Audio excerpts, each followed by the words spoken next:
श्री गणेशाय नमः, श्री सरस्वते नमः, श्री प्रभु रामचंद्राय श्रद्धा पुढती वाळीच्या संत्रासी सुग्रीव सांगे श्रीरामापासी रक्त राजा गुप्त वनवासी ते आम्हासी मारू धावे। श्री गणेशाला वंदन करून प्रभू रामचंद्राचं स्मरण आणि सद्गुरूशी शरण जाऊन कथेचं अनुसंधान आहे। त्या ठिकाणी असणारा म्हणजे राजा सुग्रीव जो काय असणारा त्रास म्हणजे वाळी त्या ठिकाणी देत होता, त्याचं असणारं वर्णन करून म्हणजे त्या ठिकाणी सुग्रीव राजा प्रभू रामचंद्रांना त्या ठिकाणी सांगू लागलेला आहे। काय सांगू लागलेला आहे परत वाच।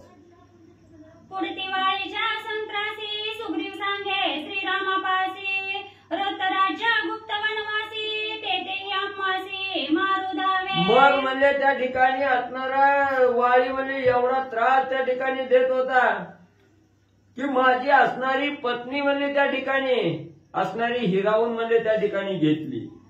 मग आम्ही म्हणजे भेन असणाऱ्या वनामध्ये त्या ठिकाणी गुप्त म्हणजे त्या ठिकाणी भिवून म्हणजे राहत होतो। तिथं बी म्हणजे असणारा त्रास म्हणजे वाळे आणि त्या ठिकाणी म्हणजे देत होता।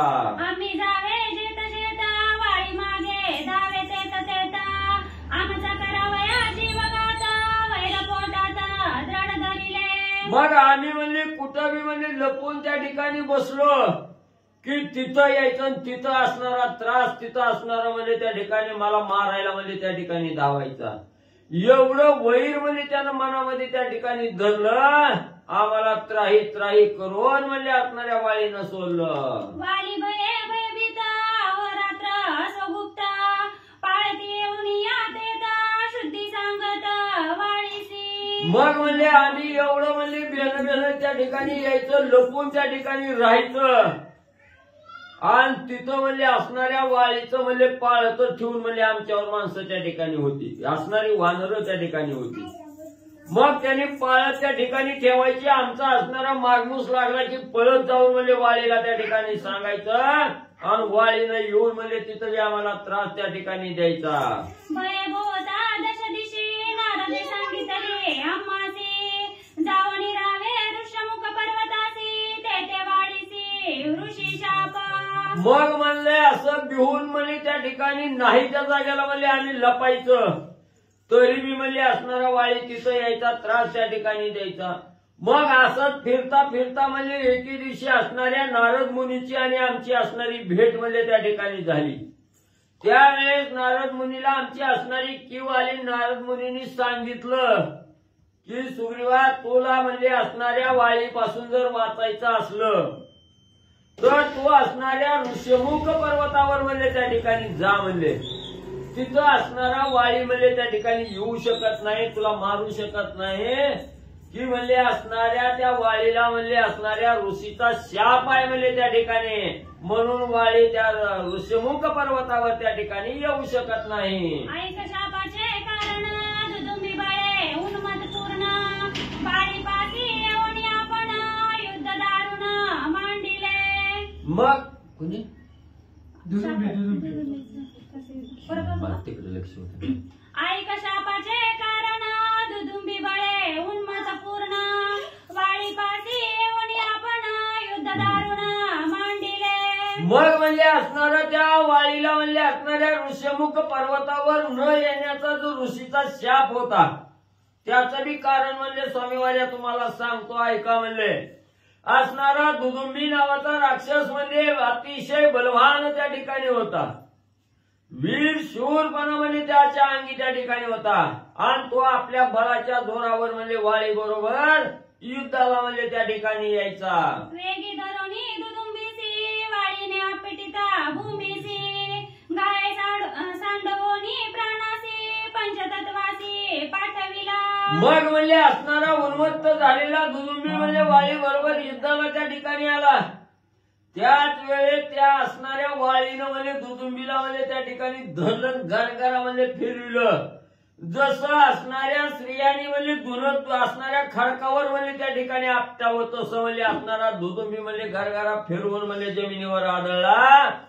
असणारा दुदुंबी गतप्राण म्हणजे त्या ठिकाणी झाला, संपला गेला। वाळीने वेगे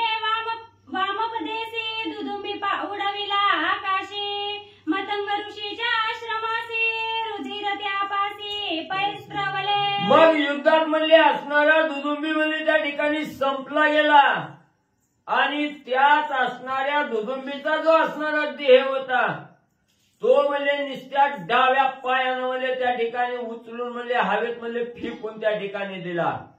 तो असणारा देह म्हणजे त्या दुदुंबीचा असणारा म्हणजे त्या ठिकाणी कोणते ऋषी मातंग ऋषीचा आश्रम होता. त्या आश्रमापाशी जाऊन म्हणले आणि दुदुंबीचा देह म्हणजे त्या ठिकाणी डाव्या पायानं म्हणजे कोरून लावला.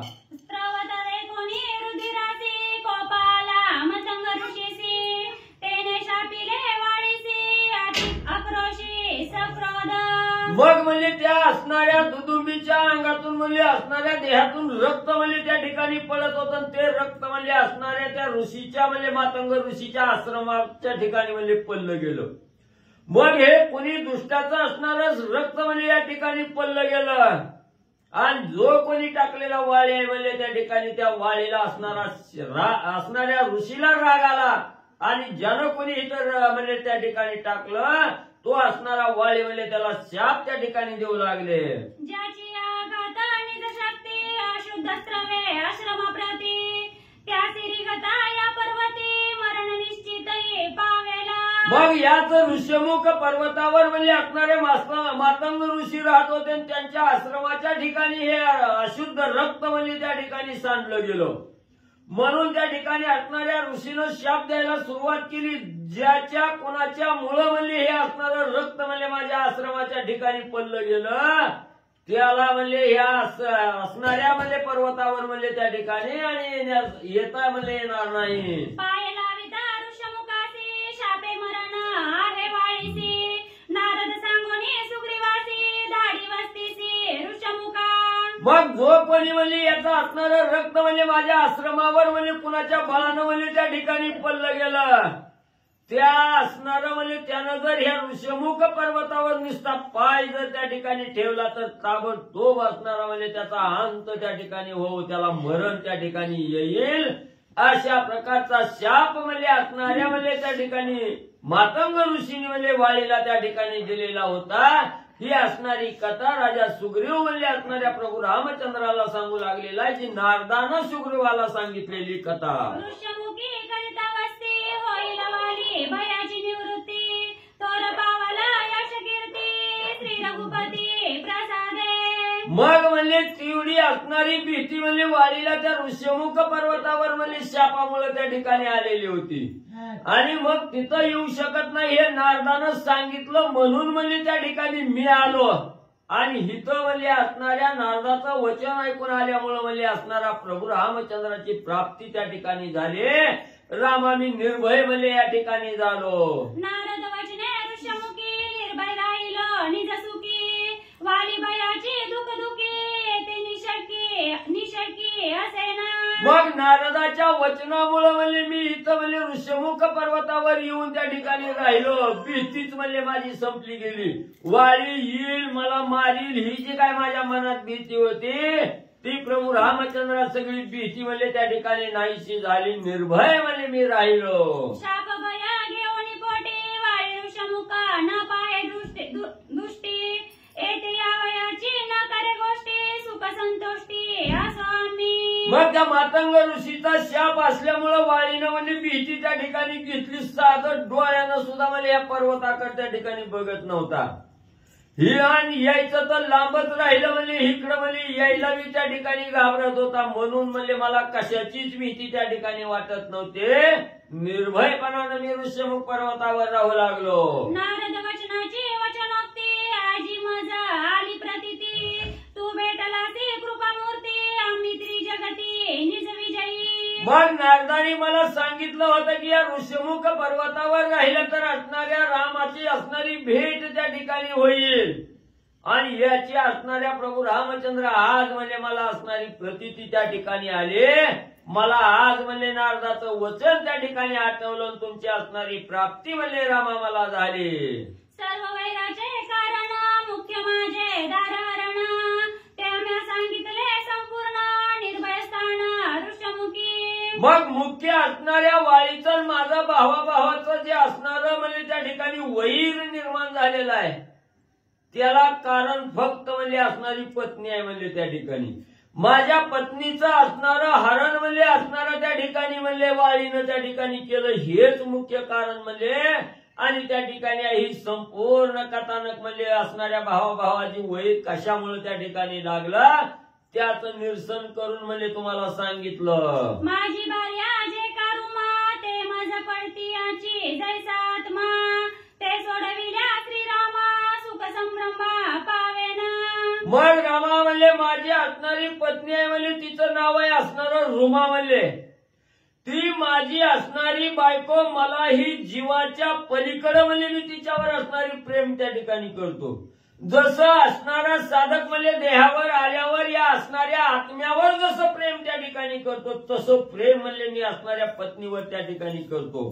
आणि एवढी असणारी पर्यंती म्हणजे त्या ठिकाणी जी वाळीनं हरण केलेली आहे तिची असणारी सोडवणूक करून म्हणजे रामा मला त्या ठिकाणी दिली की मला अतिशय आनंद म्हणजे त्या ठिकाणी होईल असं असणाऱ्या सुग्रीव राजा रामाला बोलू लागलेला आहे. ताराणीच पत्नी वाळीसी तेने सुख भोगावे तियेसी रुमा माझी मज द्यावी गौरवेसी वैर दोघांसी असे ना. मग रामा म्हणली भावाभावात वैर कशामुळे आहे तर माझी असणारी पत्नी तिचं नाव रुमा आहे म्हणजे ती वाळीनं म्हणजे त्या ठिकाणी हिसकावून म्हणजे घेतलेली आहे. म्हणून म्हणली ती माझी असणारी रुमा मला त्या ठिकाणी द्यावी. आणि वाळीची असणारी पत्नी जी तारा आहे त्या तारेचा उपभोग म्हणजे असणाऱ्या सुखान म्हणजे असणाऱ्या वाळीनं म्हणजे त्याच्या बायकोचा उपभोग घ्यावा आणि माझी रुमा बायको मला म्हणजे त्या ठिकाणी द्यावी. आम्हा दोघा व्यर्थ विरोध स्त्री हरणे वैरद संबंध सासा मासी करिता युद्ध पडिले द्वंद्व स्त्री लोभे. मग म्हणले आमच्यात असणारं दुसरं वैरच म्हणजे त्या ठिकाणी राहणार नाही. मुख्य वैर हे असणारं त्या ठिकाणी म्हणले पत्नीचं म्हणले त्या ठिकाणी हरण केलेलं आहे. पत्नीचं असणारं त्या ठिकाणी म्हणले माझ्यापासून हिसकावून म्हणले त्या ठिकाणी घेतली, ही मूळ कारण म्हणले असणारं स्त्रीचं आहे म्हणले त्या ठिकाणी.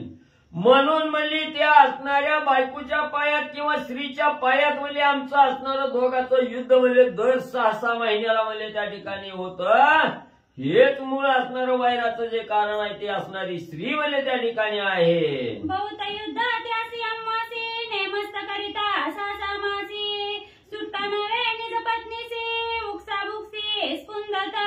मग रामा म्हणजे तुम्हाला काय सांगू म्हणजे नियमानं म्हणजे जर 6 महिन्याला म्हणजे आमच्या भावाभावाचं असणारं युद्ध आहे म्हणजे किती मी युद्ध म्हणजे वाळी बरोबर त्या ठिकाणी केलं तरी म्हणजे माझी असणारी बायको म्हणजे मला त्या ठिकाणी प्राप्त होत नाही. तिची असणारी सुटका म्हणजे त्या ठिकाणी करू शकत नाही. हे आपलं दुःख सांगत असताना असणारा राजा सुग्रीव स्पुंदून त्या ठिकाणी रडू लागलेला आहे. देखोनी सुग्रीवाचे रुदन श्रीराम काढी निर्वाण बाण गाये वाळीचा घेईन प्राण सत्य जाण सुग्रीवा. मग आपल्याला शरणांगत आलेल्या सुग्रीवाच्या ठिकाणी आणि शरणांगत आपल्या पुढे काकुलतीला येऊन रडू लागलेला आहे. रामा माझी असणारी पत्नी वाळीने हिरावून घेतलेली आहे, ती मला त्या ठिकाणी द्या. दुःख करू लागलेला आहे. दुःखाचा टाहू असणारा सुग्रीव त्या ठिकाणी फोडू लागलेला आहे. असणाऱ्या सुग्रीवाविषयी प्रभू रामचंद्राला कळवणारा धनुष्य असणारा हातामध्ये घेतला. सज्ज असणारा धनुष्य म्हणजे प्रभू रामचंद्रांनी केला आणि एकाच बाणानं एका क्षणात वाळीचा अंत त्या ठिकाणी करतो असं प्रभू रामचंद्रांनी वाळीला असणाऱ्या सुग्रीवाला सांगितलं गेलं. वाळीचा बळा बळवाहन आतुरबळी श्री रघुनंदन दोघे जण समसमान नेऊन पूर्ण सेना. मग असणाऱ्या त्या ठिकाणी आता युद्ध कोणाचं होणार आहे? जगाचा करता करविता असणारा प्रभू रामचंद्र आहे आणि अतिशय बलिष्ठ बलवान असणारा वीर शूर धीर असणारा शौर्यवान असणारा त्या ठिकाणी वाळी आहे. त्या ठिकाणी किष्किंधेचा राजा वाळी, मानवाचा राजा असणारा त्या ठिकाणी प्रभू रामचंद्र आहे. ह्या दोघांची एकदम बरोबरी आहे म्हणजे त्या ठिकाणी कसलाच दोघांमध्ये कमीपणा नाही. एकमेकाला सारखे म्हणजे त्या ठिकाणी आणि दोघं म्हणजे आहेत. पहिला दुदुंबी कलेवर जाण अंगे उचली जो आपण त्याचे हस्ते वाली मरण मातंगी ऋषी भाषे. मग त्या ठिकाणी ठिकाणी असणारा म्हणजे काय असणारा वाळी म्हणजे त्या ठिकाणी कवा मारल, वाळीला कोण त्या ठिकाणी मारल, हे मातंग ऋषीनं असणारा शाप त्या ठिकाणी दिलेला होता किंवा भविष्यवाणी असणाऱ्या ऋषीनं त्या ठिकाणी केलेली होती. जो कोणी ह्या वाळीनं मारलेला जो दुदुंबी राक्षस आहे आणि त्याचा जो देह म्हणजे पलीकडल्या बाजूला त्या ठिकाणी पडलेला आहे, तो देह जो कोणी त्या ठिकाणी उचलील म्हणले त्याच्या हातून वाळी त्या ठिकाणी आणि म्हणले मारणार आहे.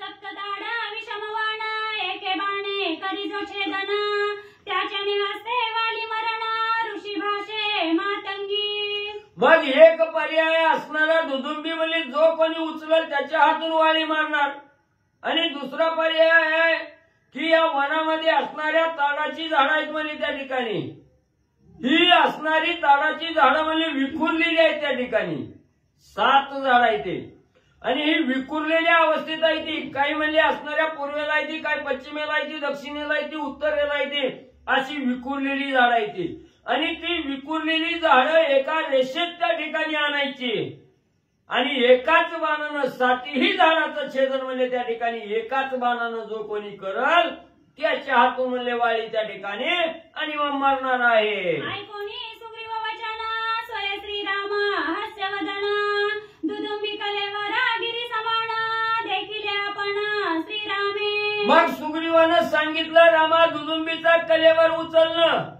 आणि या 7 ताडाचं झाडाचं असणारं छेदन म्हणजे एकाच बाणानं एकाच रेषेत आणून त्या ठिकाणी करणं, ही 2 कामं केली त्याच्या हातून वाळी नक्की मारणार आहे. हे कळाल्याबरोबर प्रभू रामचंद्र सुग्रीवाकडे बघितलं गेलं ना हसले. हसल्याबरोबर असणाऱ्या दुदुंबीचा देह ज्या ठिकाणी पडलेला होता त्या देहाकडे निरखून म्हणजे प्रभू रामचंद्रांनी बघितलं तर असणारा पर्वतासारखा अवढवी असणारा देह त्या ठिकाणी आणि प्रभू रामचंद्रांनी पाहिला गेला.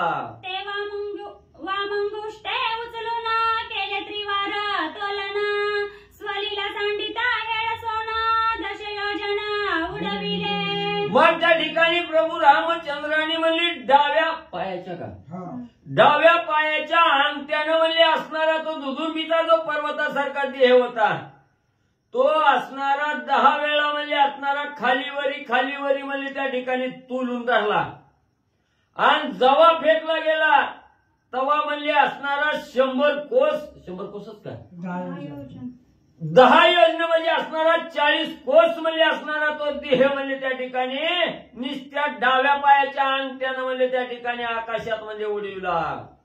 दुदुंबी काय अति समर्थ श्रीरामे उडविले अंगुष्ठवत तरी सुग्रीवास शंकित बोले भयभीत ते ऐका. मग एवढं म्हणजे असणाऱ्या प्रभू रामचंद्राने आपल्या बळाच्या जोरावर म्हणजे असणारा पर्वता एवढा देह म्हणजे त्या ठिकाणी दुदुंबीचा होता. दुदुंबी बी अतिशय बलवान त्या ठिकाणी होता आणि त्याचा देह म्हणजे साध्या डाव्या पायाच्या अंगठ्यानं म्हणजे त्या ठिकाणी उडविला.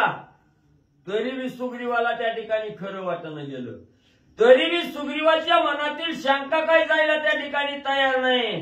पुढे असणारा सुग्रीव त्या ठिकाणी आणि काय सांगू लागले.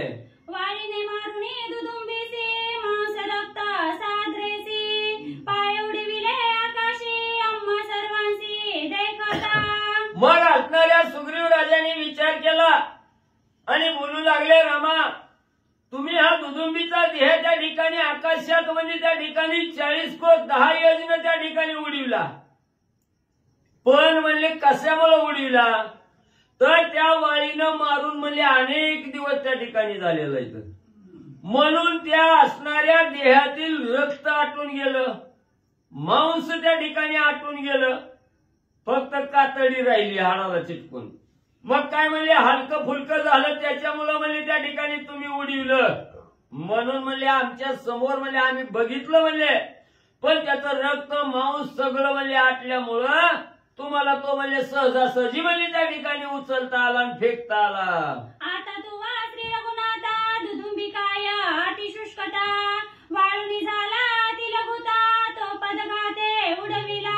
मग रामा म्हणले ही काय कार्य केलं ही काय म्हणजे अवघड नव्हतं म्हणले. आता तर ती असणारा देह पडून म्हणजे कुजल्यासारखा झालता म्हणजे हलका फुलका झाला, रक्त आटलं मांस आटलं हलकाच होणार आहे म्हणून म्हणजे सहज हलका झाला म्हणून म्हणजे रामा तुम्ही त्याला फेकू शकला. आता पुढे काय करायचं आहे का? ऐसे ही आम्हा देखता लक्षणा बळबळता विशाल ताडा एके बाणी छेदिता तैवाली हंता तू होसी. मग म्हणजे ही उचललं ह्याच्यात काहीच म्हणजे आम्हाला रामा एवढं वाटत नाही. म्हणजे ते हलका होता म्हणून तुम्ही सहज उचलू शकला. पण म्हणजे जी विशाल अवढव्य असणारी जी ताडाची 7 झाडं आहे ती विखुरलेल्या अवस्थेत आहे ती, त्या 7 ताडाच्या झाडाचं असणारं छेदन म्हणजे जर तुम्ही त्या ठिकाणी केलं तर नक्की वाळी म्हणजे रामा तुमच्या बाणानं त्या ठिकाणी मरल. संदिग्धा वानर वचन ऐकोनी श्रीरामे चढवणी गुणी लाविला फणी बाण ताल छेदन करावया. मग असणाऱ्या सुग्रीवानं सांगितल्याबरोबर प्रभू रामचंद्राने असणारा धनुष्य सज्ज केला. धनुष्याला असणारा बाण त्या ठिकाणी लावला गेला आणि बाण लावल्याबरोबर असणाऱ्या त्या 7 ताडाचं जे असणारे वृक्ष त्या ठिकाणी होते, अतिशय विशाल असणारे वृक्ष त्या ठिकाणी होते, त्या वृक्षाचं छेदन करण्यासाठी प्रभू रामचंद्र धनुष्याला असणारा बाण लावून सज्ज झाले.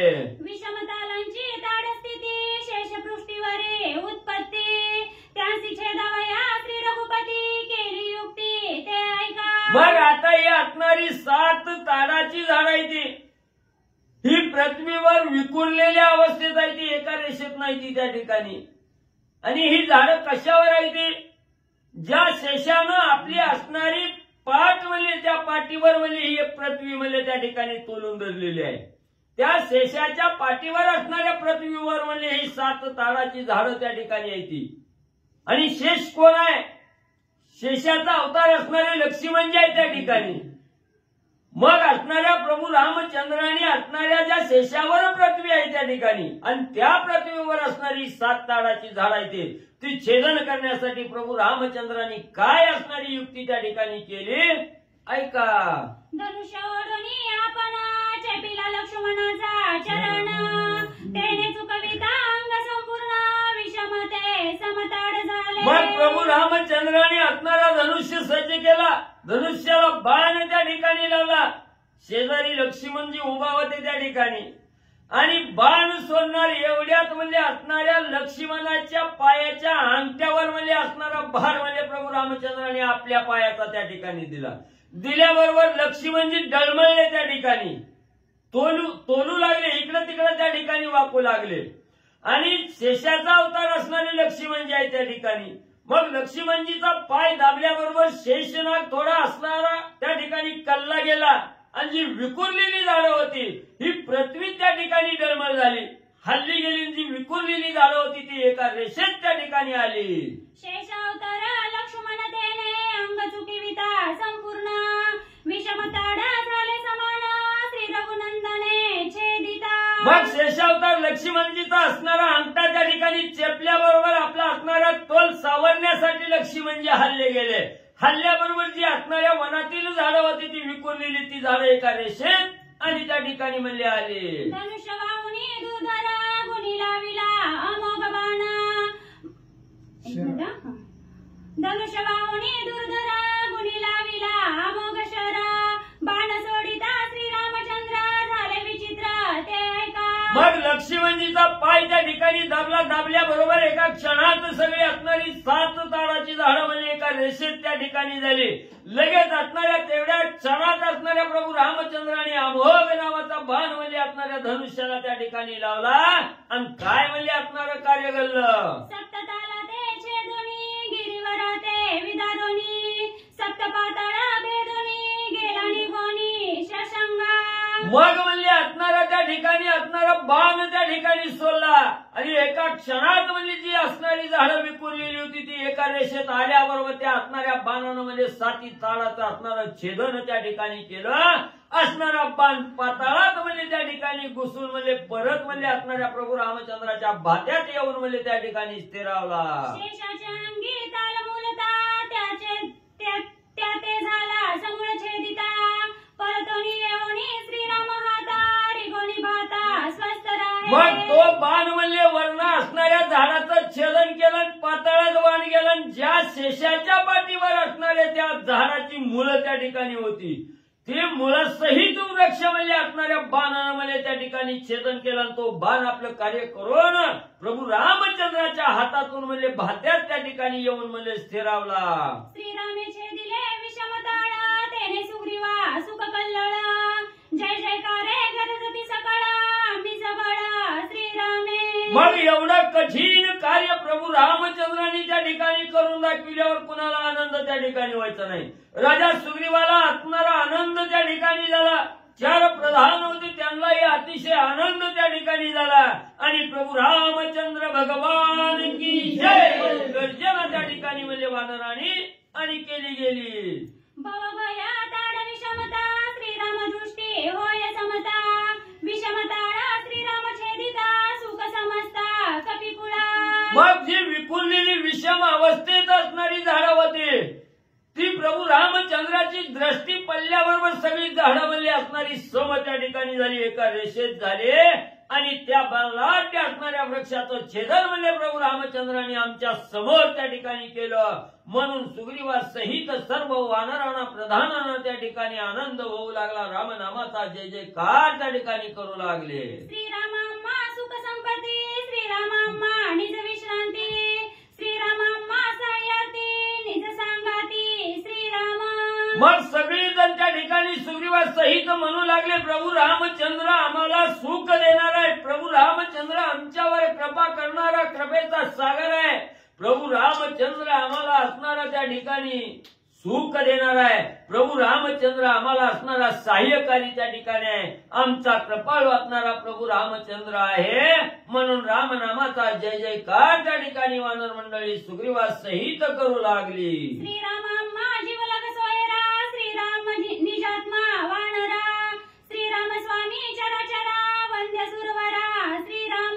प्रभू रामचंद्र हा आमचा असणारा निज आत्मा आहे. प्रभू रामचंद्र हा आमचा असणारा निज सोयरा आहे. त्या ठिकाणी प्रभू रामचंद्र हा चराचरामध्ये त्या ठिकाणी भरून उरलेला आहे. त्या ठिकाणी चराचराचा उद्धार करणारा प्रभू रामचंद्र आहे. याचा आनंद वानर मंडळी त्या ठिकाणी करू लागली. रामनामाचा जय जयकार त्या ठिकाणी करू लागली. ऐसे बोलोनी आपण सुग्रीवे घातले लोटांगण श्रीरामे दिदले आलिंगन समाधान जीव शिवा. मग एवढा प्रभू रामचंद्राची असणारी स्तुती गुणवाद त्या ठिकाणी वानर मंडळी करू लागले. असणाऱ्या सुग्रीव राजांनी प्रभू रामचंद्राच्या चरणावर लोटांगण त्या ठिकाणी घातलं गेलं. प्रभू रामचंद्रांनी प्रेमाचं आलिंगन राजा सुग्रीवाला त्या ठिकाणी दिलं. सगळीजण प्रभू रामचंद्राच्या रामनामाचा जय जयकार त्या ठिकाणी करू लागली. श्रीराम म्हणे सुग्रीवासी पुढे जाऊनी किष्किंधेसी वाळी ते पाचारी युद्धासी तुझे पाठीसी मी असे. मग लगेच असणाऱ्या त्या ठिकाणी वानर मंडळीला धीर देण्यासाठी प्रभू रामचंद्रांनी सांगितलं सुग्रीवा तुझ्या म्हणण्याप्रमाणे दोन्ही कार्य केली. दुदुंबीचा देह त्या ठिकाणी उचलला फेकला गेला. दुसरं कार्य विषम ताडाची झाडं त्याचं एका रेषेत आणून छेदन त्या ठिकाणी केलं. तू सांगितलं तसं त्या ठिकाणी केलं. आता वेळ आलेली आहे वाळीला मारण्याची. मग घरात घुसून त्या ठिकाणी मारायचं नाही. अगोदर असणारं युद्धासाठी पाचारण त्या ठिकाणी करावं लागतं आणि नंतर मारावं लागतं. मग डायरेक्ट प्रभू रामचंद्रांनी वाळीला युद्धासाठी बोलवायला जायचं का वाळीचं असणाऱ्या प्रभू रामचंद्राचं काहीही वैर त्या ठिकाणी नाही. म्हणून सुग्रीवाला सांगितलं सुग्रीवा आता तू असणाऱ्या किष्किंधा नगरीच्या ठिकाणी बिनधास्त जा म्हणजे मी तुझ्या पाठीमाग आहे. तू जा आणि वाळीला म्हणजे युद्धासाठी म्हणजे पाचारण त्या ठिकाणी आणि करून घे. वाळी आलिया संग्रामासी बाणे निवटीनं क्षणार्धेसी तू तव भिवू नको त्यासी निशंकतेसी युद्ध करी. तू निस्त म्हणजे किष्किंधा नगरीच्या विशीवर जाऊन वाळीला युद्धासाठी म्हणजे गर्जना करून म्हणजे त्या ठिकाणी बोलेव आणि ज्या वेळेस वाळी म्हणजे युद्धाला त्या ठिकाणी येईल तुझ्या बरोबर युद्ध लागली की एका क्षणात म्हणजे वाळीचा अंत त्या ठिकाणी करतो. पण सुग्रीवा वाळी बरोबर युद्ध करत असताना तू भिवू नको घाबरू नको म्हणजे कसलीच भीती त्या ठिकाणी घेऊ नको. मी तुझ्या पाठीशी आहे. प्रभू रामचंद्रांनी सुग्रीवाला सांगितलं. सुग्रीवा वाळीचे युद्ध करिता विसरू नको मज रघुनाथा जय पावसी सर्वता सत्वर वचन म्हणून म्हणले असणार कुठलंही कार्य करत असताना, कुठलीही भगवंताची पूजा अर्चा करत असताना आपल्या मनातील जर असणारी गोष्ट त्या ठिकाणी पूर्ण करायची असेल तर मनोभावे एकात्म असणाऱ्या म्हणजे त्या ठिकाणी दृष्टीनं म्हणजे भगवंताचं असणारं पूजन, ध्यान, पठन, मनन म्हणजे त्या ठिकाणी करावं. तर म्हणजे असणारा भगवंत त्या ठिकाणी प्रसन्न होतो आणि आपल्यावर कृपादृष्टी त्या ठिकाणी करतो. म्हणून भगवंत प्रभू रामचंद्र सुग्रीवाला सांगू लागले, सुग्रीवा असणाऱ्या वाळी बरोबर युद्ध करत असताना म्हणजे त्या ठिकाणी मुख्य असणारं भ्यायचं नाही, त्या ठिकाणी मनामध्ये भीती घ्यायची नाही आणि भीती न घेता म्हणजे युद्ध करत जरी असला तरी माझं असणारं नामस्मरणाला खंड त्या ठिकाणी पडू द्यायचा नाही. मला त्या ठिकाणी विसरायचं नाही. जो मला त्या ठिकाणी विसरल तो गचकला म्हणून त्या ठिकाणी संपजायचं. म्हणून म्हणजे असणारं युद्ध करत असताना हे माझं असणारं मुखामध्ये रामनामाचं स्मरण म्हणजे सुग्रीवा त्या ठिकाणी कर, माझी आठवण म्हणजे गडगड केला त्या ठिकाणी आणि कर. ऐसे सांगता श्री रघुवीर सुग्रीवी केला भुभुकार, कौतुक पाहे श्री रामचंद्र वाळी वानरा मी मारिना. मग त्या ठिकाणी आता असणाऱ्या भगवंताची कृपादृष्टी माझ्यावर झाली, मला कोण त्या ठिकाणी मारणार आहे याचा आवेश असणाऱ्या सुग्रीवाला त्या ठिकाणी आला. आनंदाने असणारा सुग्रीव त्या ठिकाणी नाचू लागला. आकाशात असणारं उड्डाण आनंदाने त्या ठिकाणी केलं. सांगितलं गेलं प्रभू रामचंद्राची कृपा माझ्या मस्तकावर आहे त्या ठिकाणी आणि मी नक्की आता असणाऱ्या वाळीचा अंत त्या ठिकाणी करणार. म्हणून गर्जना असणाऱ्या वाळी सुग्रीवानं म्हणजे त्या ठिकाणी केली. वाळी बळी अति बळी मी श्रीराम आतुर बळी, आजी वाळीची करीन होळी रणकंदळी माझी सुग्रीवाला एवढा आवेश त्या ठिकाणी आला. गर्जना करून सुग्रीव बोलू लागला, अतिशय बलाढ्य बलवान बलशूर असणारा वाळी आहे त्या ठिकाणी, पण मी बी काही कमी नाही म्हणले.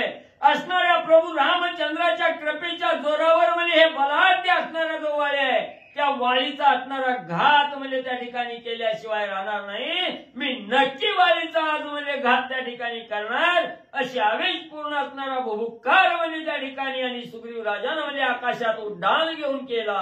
ऐसे बोलता सुग्रीवासी सवेग उठला सौमित्रासी, एवढी किष्किंधा प्रदेशी वाळी वदासी उद्यत. मग एवढं त्या ठिकाणी आकाशात गर्जना त्या ठिकाणी केली आणि ज्या वेळेस असणारा आनंदानं म्हणजे गर्जना वाळी असणारा सुग्रीव करू लागला. लक्ष्मण बी उठले आणि या असणाऱ्या सुग्रीवाचं कौतुक म्हणजे प्रभू रामचंद्र लक्ष्मण त्या ठिकाणी पाहू लागले आणि एवढा आनंदानं त्या ठिकाणी भरकन उड्डाण त्या ठिकाणी केलं. किष्किंधा नगरीच्या ठिकाणी वाळीला पाचारण करण्यासाठी सुग्रीव म्हणजे धावले. एक सखा जीवलग सौमित्र तुझा सुग्रीवा सन्मित्र, दोघे घेऊन वेगोत्तर श्रीरामचंद्र निघाला. मग म्हणजे असणारा त्या ठिकाणी एक आपला असणारा सखा मित्र म्हणजे असणारा सौमित्र म्हणजे लक्ष्मण आहे त्या ठिकाणी आणि दुसरा असणारा मित्र म्हणजे सुग्रीव आहे.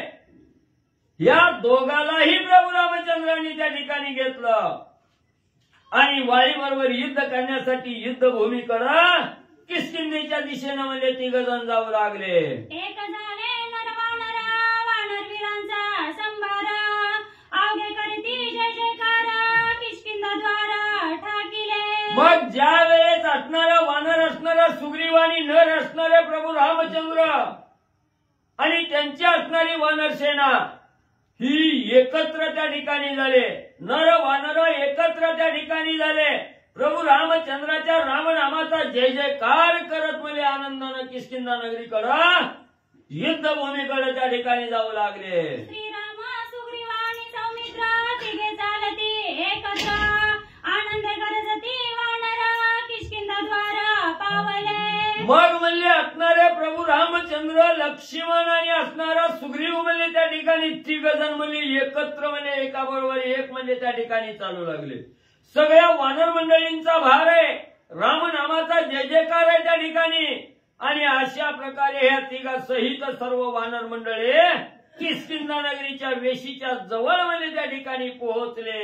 जेवी आत्मा देहात सोनी न देखती समस्त, तेवी श्रीराम त्या वानरात ठेविला ती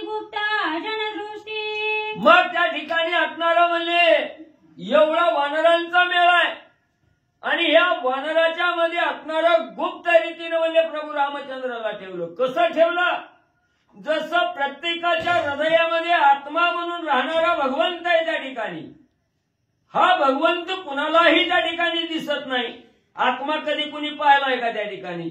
जसा प्रत्येक साधक आत्म्याला आपल्या देहामध्ये गुप्त त्या ठिकाणी ठेवतो, कुणाच्याही दृष्टीला त्या ठिकाणी आत्मा पडत नाही, तसं असणारा भगवंत प्रभू रामचंद्र आहे. ह्या प्रभू रामचंद्राला वानर सेनेने आपल्या सेनेमध्ये गुप्त रीतीनं म्हणजे ठेवलं गेलं.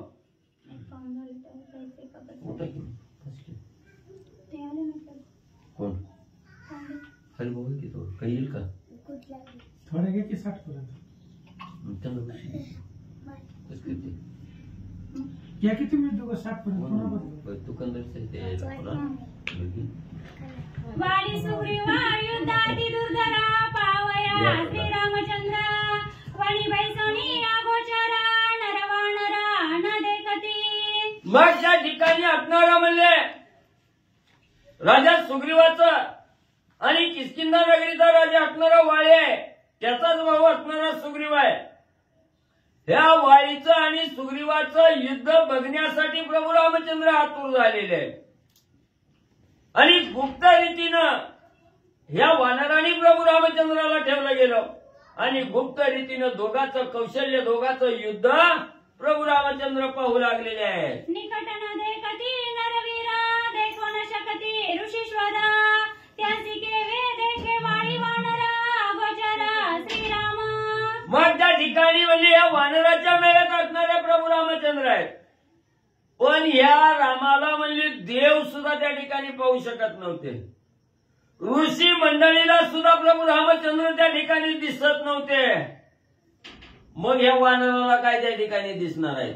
एवढं गुप्त राहून म्हणजे असणारं युद्ध कौशल्य वाळीचं आणि सुग्रीवाचं प्रभू रामचंद्र पाहू लागले.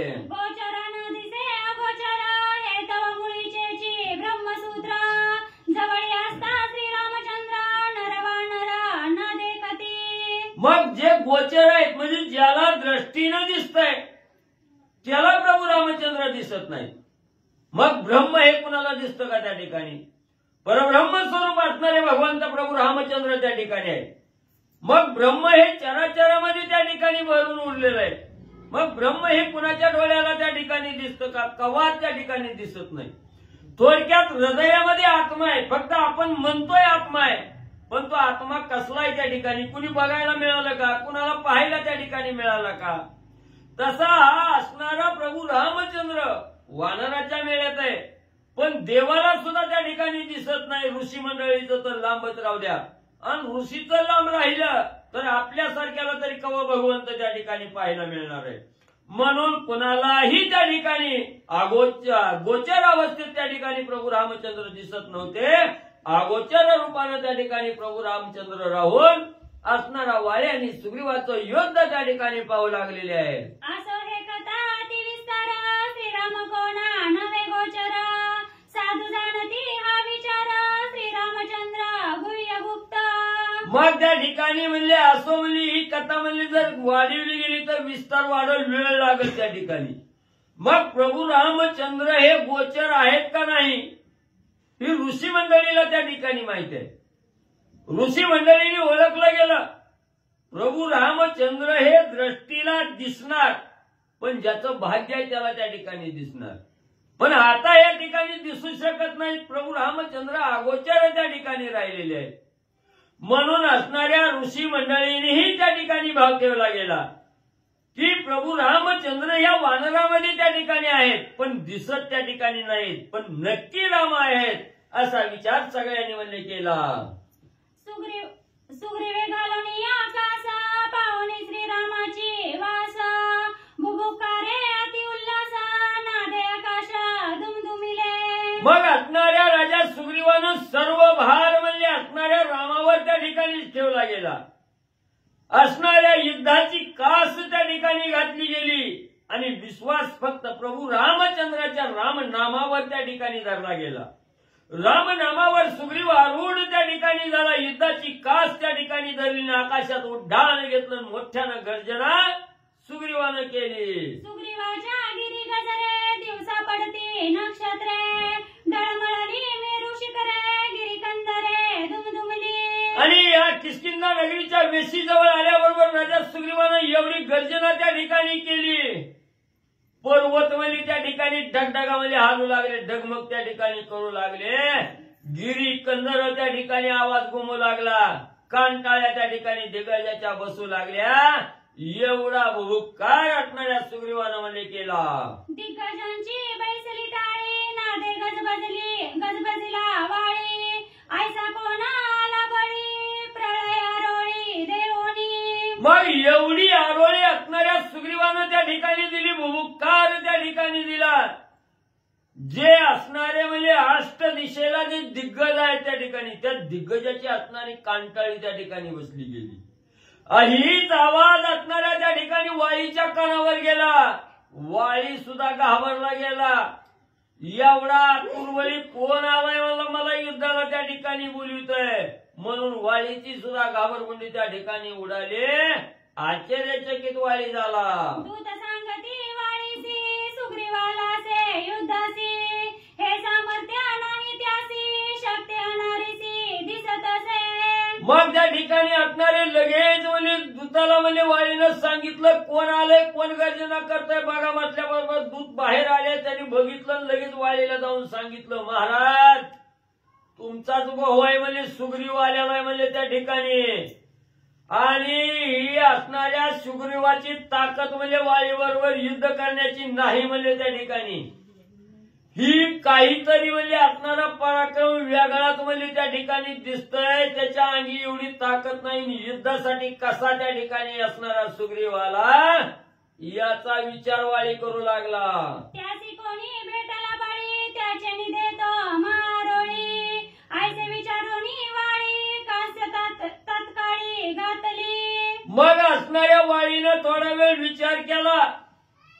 आपल्या भावाचा पराक्रम आपल्यालाच माहिती आहे म्हणजे किती अंगवान आहे म्हणजे आपला भाऊ असणारा सुग्रीवाच्या अंगात म्हणजे त्याची शक्ती त्याची असणारी ताकदच म्हणजे माझ्या बरोबर युद्ध करण्याची म्हणजे त्या ठिकाणी नाही.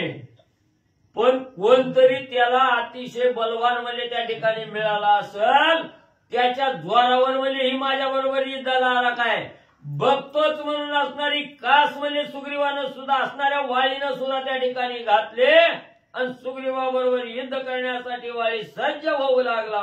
आजीच्या युद्धाती संकटी विजय माळा घातली कंठी तरी दाखतासे पोटी आरोळी मोठी ऐकोनी. मग लगेच एवढी हाक त्या ठिकाणी दुर्धर म्हणजे सुग्रीवानं दिलेली म्हणजे ऐकली होती वाळीनं. लगेच म्हणलं ह्याचं बघतोच आवेश त्या ठिकाणी वाळीला आला. जी कश्यप वरदाची माळ इंद्राला दिलेली होती, इंद्रानं म्हणजे असणाऱ्या जी म्हणजे असणाऱ्या वाळीला त्या ठिकाणी दिलेली होती, ती माळ म्हणजे पटकन गळ्यात म्हणजे वाळीनं त्या ठिकाणी घातली. आवेश आणला पण मन कचरत त्या ठिकाणी होतं. शंका त्या ठिकाणी होती. बाबा आजपर्यंत एवढा कधीच म्हणजे आरडला नाही म्हणजे त्या ठिकाणी, आज एवढा आरडलाय म्हणजे नक्की काहीतरी म्हणजे साह्य म्हणजे असणाऱ्या सुग्रीवाला झाला असावा अशी शंका त्या ठिकाणी मनात येऊ लागली. आजी मरणे की मारणे दोहींचे वैर आजी छेदने ऐसा निश्चय करोनी तेने युद्धात येणे क्रोधे. मग असणाऱ्या वाळी मनावर ठाम झाला.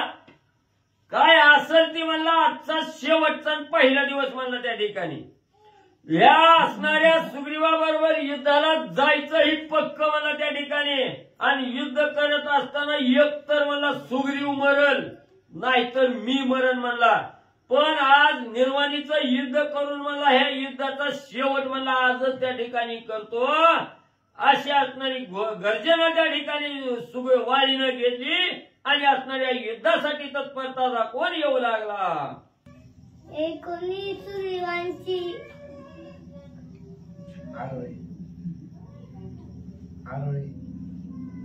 ऐकोनी सुग्रीवाची आरोळी सुग्रीवाची आरोळी युद्ध क्रोधाला वारी दोघे भिडती क्रोधानली महाबली वानरा. ग्रंथकर्ते श्री संत एकनाथ महाराज या ठिकाणी सांगतायत ते तर काय करणार, त्याच्या बिचाराच्या वाटेला अवघड शब्द आले. आणि आता युद्धाचा प्रसंग असल्यावर काय सोपं असतं. सुग्रीवाचं बोलणं ऐकलं, त्याची आरोळी ऐकली. वाली रागानं युद्धाला आला. वालीनं फायनलच केलं, मारायचं नाही तर मारायचं. 6 महिने आपल्या भीतीने लपून राहणारा सुग्रीव आज कुणाच्या तरी बळावरती आलाय, कुणाच्या तरी ताकदीवरती आलाय. तो जो आरोळी देतोय ती त्याच्या स्वतःच्या ताकदीवर नाही, त्याला कोणीतरी पाठिंबा दिलाय. तू पुढे हो, मी पाठीमाग आहे असं कोणीतरी सांगितलंय, म्हणून तो त्या ठिकाणी आलेला आहे. असू द्या म्हणला, आता आलाय तर आलाय, त्याला मारू असा विचार करून गळ्यामध्ये वरदमाळा घातली आणि वाली युद्धासाठी आला. वाली सुग्रीव युद्धपती युद्धपती वादी देव पाहून येती दाटले विमान पक्ती दोघींची शक्ती लक्षावया. आणि वाली सुग्रीवांचं युद्ध आहे आणि ते युद्ध बघण्यासाठी आली महाराज लोक भांडणं बघायला. भांडणं चालू झाली की जमा असतंय, भांडणं लागली की बघायला आला. आणि त्या वाली सुग्रीवाचं भांडण करण्याची उत्पत्ती कशी आहे, त्यांची ताकद कशी आहे, ते कसं युद्ध करतात ही बघण्यासाठी सगळे देव लोक विमानामध्ये आकाशामध्ये थांबले. वाली आणि सुग्रीव यांचं युद्ध आकाशामधून पाहू लागले. समान दोघी युद्धपती दोघा पुरी कवना जय कवना हरी हरी पाहून सुग्रीव सुरवरी येईचे. दोघांमध्येही समान बळ आहे, दोघांच्या देहामध्ये समान शक्ती आहे, समान ताकद आहे. आणि अशा असणारी दोघही, ह्या दोघांची युद्ध करण्याचं कौशल्य, युद्ध करण्याची उत्पत्ती, नेमकं आता विजय कुणाला मिळणार आहे. कारण वालीकड सुद्धा ताकद तेवढीच आहे, सुग्रीवाकडेही तेवढीच आहे. मग ही दोघं समान बळाची आहे ती, मग कोणाकडे विजय येणार अशी चिंता देवलोकांना लागले. दोघा होता इष्टी कोपोद उठला पोटी संभव दूता पडली तुटी स्त्रीलोभासाठी अपघात. आणि दोघं एकमेकाच्या समोर आले. दोघांनाही भयंकर राग आहे. सुग्रीवाला तर खूप राग आहे आणि वाली सुद्धा रागानं आलेला होता. दोघाही एकमेकाच्या समोर आले आणि या दोघांच्या वैर्याला मुख्य कारण म्हणजे स्त्री. सुग्रीवाला फक्त त्याची बायको पाहिजे होती. त्यानं सांगितलं होतं रामाला, फक्त माझी बायको देऊ द्या, मी वैर संपवतो, मला राज्य काही नको, माझी पत्नी मिळाली बस झालं, कुठंतरी गर्भांधून आम्ही राहतो, मी याच्या राज्यामध्ये सुद्धा येत नाही. पण ते द्यायलाच तयार नाही. त्याच्यामुळे सुग्रीवाला राग आहे, वालीला राग आहे. दोघेही एकमेकाच्या समोर आले. कसं युद्ध करतात ऐका. जेवी ग्राहन परवाशी ग्राहू धावे राहू सूर्याशी तेवी वाली सुग्रीवांशी निधला यांची धाव. आणि जशा पद्धतीने सूर्याला ग्रहण असावं, आकाशामध्ये ग्रहण पर्व काळे राहून सूर्याला ग्रासण्यासाठी, ग्रहण करण्यासाठी, गिळण्यासाठी जावं, तशा पद्धतीने वाली आणि सुग्रीव एकमेकाचा प्राण घेण्यासाठी युद्धाच्या समरभूमीवरती आले. वाली पर्वत हानी दारुण सुग्रीव मुष्टिघाते करीतून शाळाताल मानी कोण रणमंदेव पुन्हा. वाली मोठमोठे पर्वत हानीत होता महाराज. भयंकर पर्वत वाली फेकून मारायचा आणि सुग्रीव बुक्कीनं भोगा करायचा. मग जर सुग्रीव बुक्कीनं पर्वत भोगा करतोय, मग तिथं झाड तीन कोण मानणार आहे, त्याची गंती काय असणार आहे. वज्रासारखी पर्वत वाली फेकत होता आणि सुग्रीव आपल्या बुक्कीनं मुष्टी प्रहारानं ती भोगा करत होता. मग झाड असतील, टाळ असतील, शाळ असेल, तेही त्या ठिकाणी चूर्ण करू लागला. उन्मादानं दोघांचं युद्ध सुरू झालं. दोघींची अंग घटले करितालन घाय हानीची दारुण भांडाचे प्राण निघतो दोघांचीही अदट अंगवण आहे. दोघही समान बळीचे आहेत. आणि दोघांचं एवढं भयंकर युद्ध सुरू आहे. जी बघायला आलेली होती युद्ध तीच घाबरली महाराज. चुकून जर पर्वत आपल्याकडे आला तर आपला हितच कार्यक्रम होते. जी बघायला आलेली होती ती घाबरली. असं भयंकर युद्ध वाली आणि सुग्रीवाचं निर्वाणीचं चालू होतं. बंधप्राय का करा बिघात निष्ठुर मुष्टी हानीती माता परस्परे तंडवे देतो अतिनिकता पेटले. अत्यंत विघाताला पेटले महाराज. एकमेकाचा जीव घेण्याचं युद्ध त्या ठिकाणी करू लागले. आणि दोघांची मूठ दोघांचा हात म्हणजे वज्रासारखा होता. हाताचा फटका लागल्यानंतर ना वज्राचा प्रहार होत होती काय असं त्या ठिकाणी वाटत होतं. एकमेकाला तळवे देत होते. हाताच्या तळव्यानं मारत होते. बुक्कीनं मारत होते. अशा प्रकारचं दोघांचं मल्लयुद्ध सुरू झालं. दंडी मुंडपी उशी शिर गाय हानी ती शिरोदरी जाणू हानी ती उरावरी टाळती कोपरी एरले. आणि मग हाताने मारायचं, दंडाने मारायचं, त्या ठिकाणी पोटावर मारायचं, मानेवरती मारायचं. मग शेवटी नाहीच काय जमलं तर गुडघ्यानं त्या ठिकाणी मारायचं एकमेकाला. अशा पद्धतीने मल्लयुद्ध द्वंद्व युद्ध चालू आहे दोघांचं. त्या ठिकाणी एकमेकाला प्रहार करायचं आणि मूर्छित करून मारायचं असा विचार वाली सुग्रीवांचा आहे. दोघांच्या आवका लवती पुच्चाल तडका परस्परे हानी ती धडका उठला धडका अंतरा. आणि दोघांचाही आवांका होता. आवांका म्हणजे बळ. दोघांचंही त्या ठिकाणी असणारं स्फुरण होतं. एकमेकाला शेपटीच्या तडक्यानं मारत होते. आणि त्यांच्या मधून जो युद्धाचा आवाज होता ते आवाज आकाशामध्ये अंतराळामध्ये समावत नव्हता. एवढा ध्वनी त्यांच्या युद्धामधून निघू लागला. एका तरी वरी दोघे तळपती चक्रापरी दोघे उचलीत गगनोदरी निराधरी भेटती. आधारच नाहीये दोघांना कशाचा. आकाशामध्ये निराधार कुठल्याही प्रकारचा आधार नाहीये. आता एक तळ आकाशामधून तळाला यायचं, तळावून लगेच आकाशामध्ये यायचं. निराधार चक्राकार चक्र असतं त्या पद्धतीने गोलाकार युद्ध करू लागले. वाली सुग्रीवांचं भयंकर युद्ध अंतराळाच्या ठिकाणी चालू होतं. गाय हाली ती महाबली न्याव उठिला पाताळी कुंताची बैसली दांडखिळो देता आरोली गजनी. एकमेकाला घाव मारला महाराज. मुष्टी प्रहार मारला एकमेकाच्या अंगावरती. तर त्याचा आवाज पाताळामध्ये निघत होता. एवढा त्या ठिकाणी असणारा भयंकर त्याचा आवाज उठलेला होता.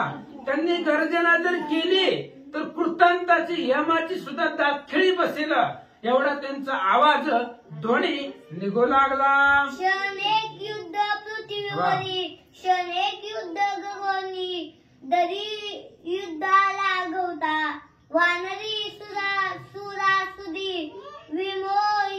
बघणाऱ्याला आश्चर्य वाटलं महाराज. जे युद्ध बघायला भांडणं बघायला देव लोक आली होती त्यांच्या लक्षातच येत नव्हतं युद्ध कशी करते.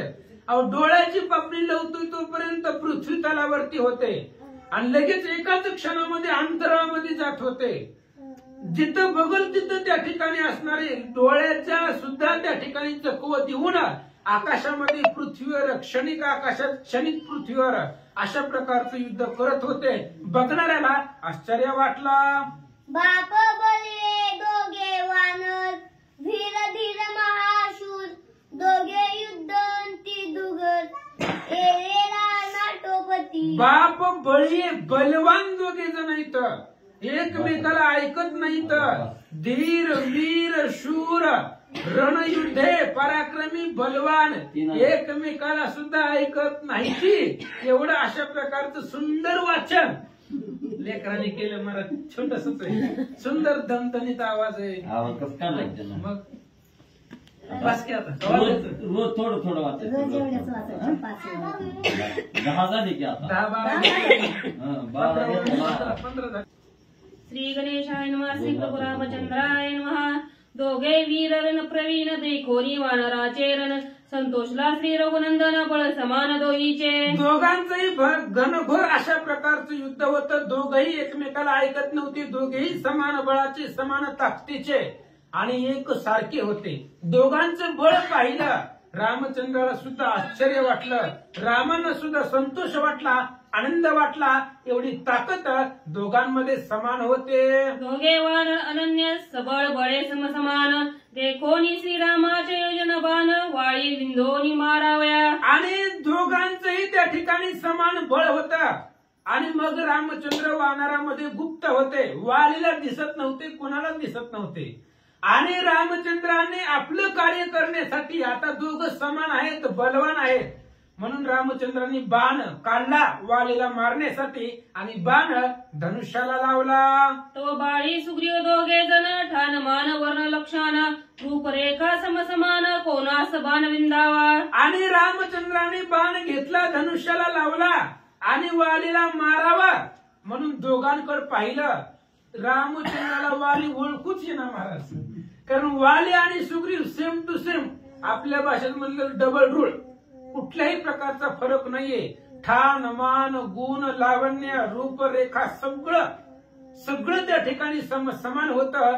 म्हणून रामचंद्राला आश्चर्य वाटला. तैसे का दोघे अश्विनो देव, समरूप समान भाव, तैसेची वालिया सुग्रीव समवयन सारिले. आणि दोघही त्या ठिकाणी समान होते, समान होते. अश्विनी देव आहेत दोन्ही, दोघही त्या ठिकाणी एकसारखे दिसतात.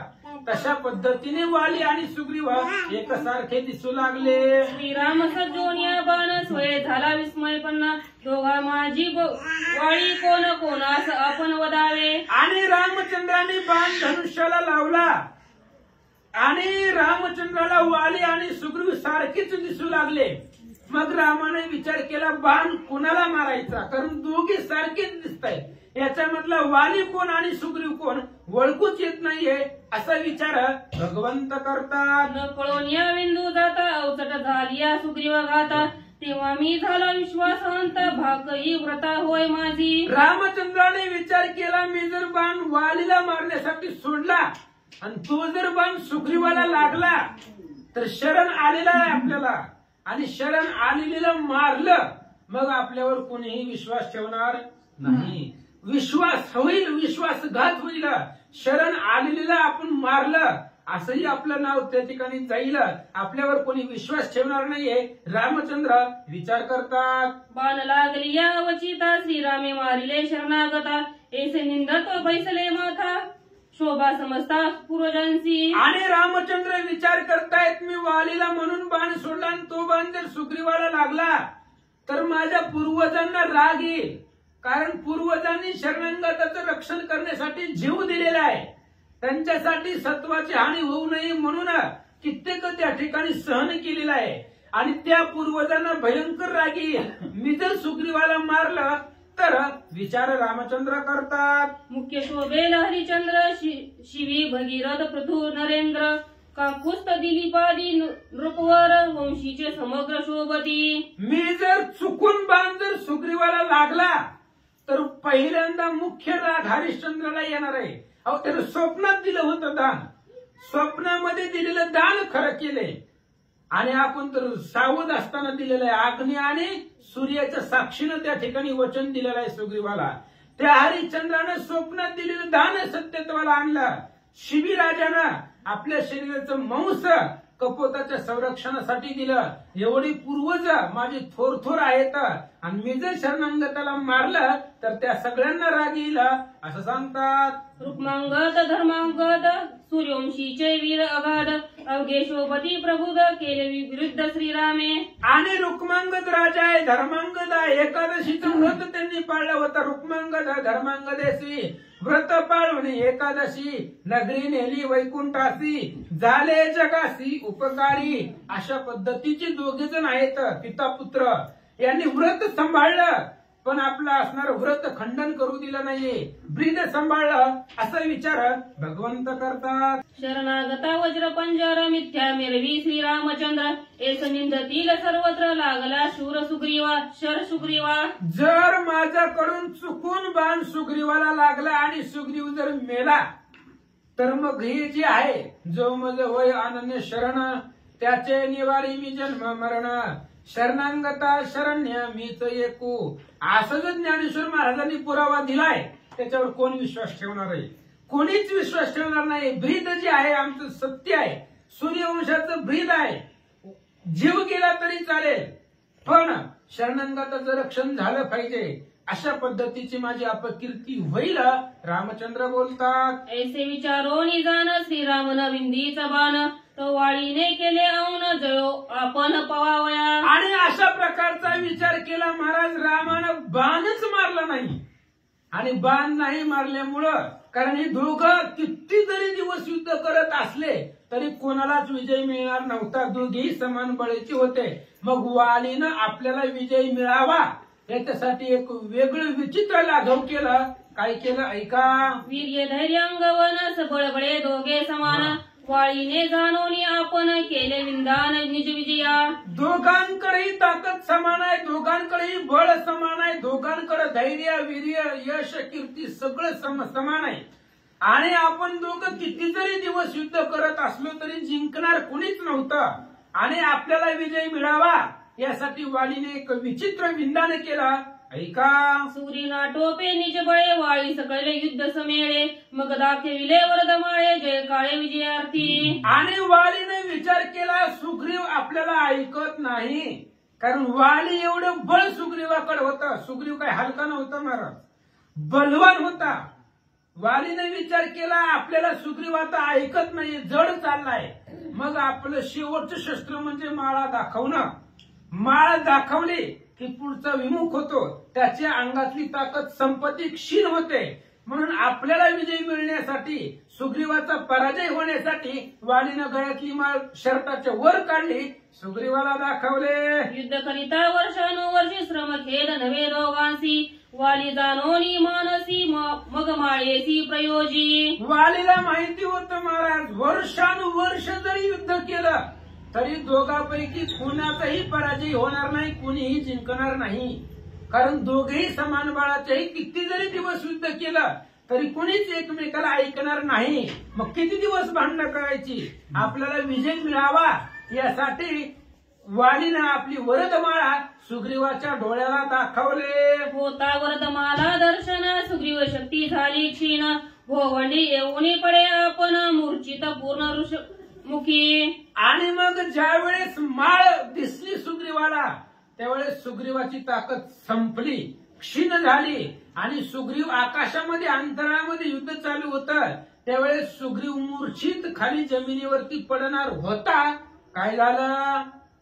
रणी मूर्छित पडता पाहो, सुग्रीवे सांभाळीला आहो, उडोनी ऋषमुखी पाहो, पडे महाबाहो मूर्छित.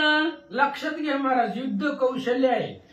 ज्यावेळेस माळा दाखवली त्यावेळेस ताकद संपली, पण सुग्रीव खाली पडणार होता वालीच्या समोर. आणि जर तिथं पडला असता तर वालीनं जीवच मारला असता. म्हणून सुग्रीवानं सांभाळलं, तिथं न पडता तसंच उड्डाण केलं. तिथं पडत असणारं आपलं शरीर सावरलं, तसंच उड्डाण केलं आणि डायरेक्ट ऋष्यमुखावरती गेला. आणि त्याला माहित आहे तिथं वाली येणार नाही. जर वालीच्या पुढे पडलो असतो तर त्यानं मारून टाकलं असतं. म्हणून तिथं पडत असताना शरीर सांभाळलं, शरीराचं वजन सांभाळलं, उलट किराण मारलं आणि ऋष्यमुखावरती उड्डाण सुग्रीवानं केलं. करावया सुग्रीवाचा अंत, वाळी रिघोन शके ऋषमुखांत, वाळीनी विजये गरजत व्यर्थ रघुनाथ सहाय्य केले. आणि त्यावेळेस ज्यावेळेस वालीला सुग्रीवाला माहिती होतं की वाली तिथे येणार नाही, मग असे सांगितलं मातंग ऋषीचा शाप होता. आणि शाप असल्यामुळं माणसाला सगळ्यात जास्त भीती म्हणजे मरणाची आहे. मरणाची खूप भीती वाटते महाराज. 10 वर्षाच्या लेकराला सांगायचं 100 वर्षांनी तो मरणार आहे, त्यांना आतापासून टेन्शन घ्यायचं का? मरणाची भीती प्रत्येकाला आहे. त्याच्यामुळं सुग्रीवाला माहिती होतं वाली तिथं येणार नाही, तिथं येऊन आपल्याला मारणार नाही. म्हणून त्यानं उड्डाण ऋषमुखावरती केलं. आणि मग तो गेल्यानंतर वालीनं बोलायला सुरुवात केली, साह्य आणलंय कुणाला?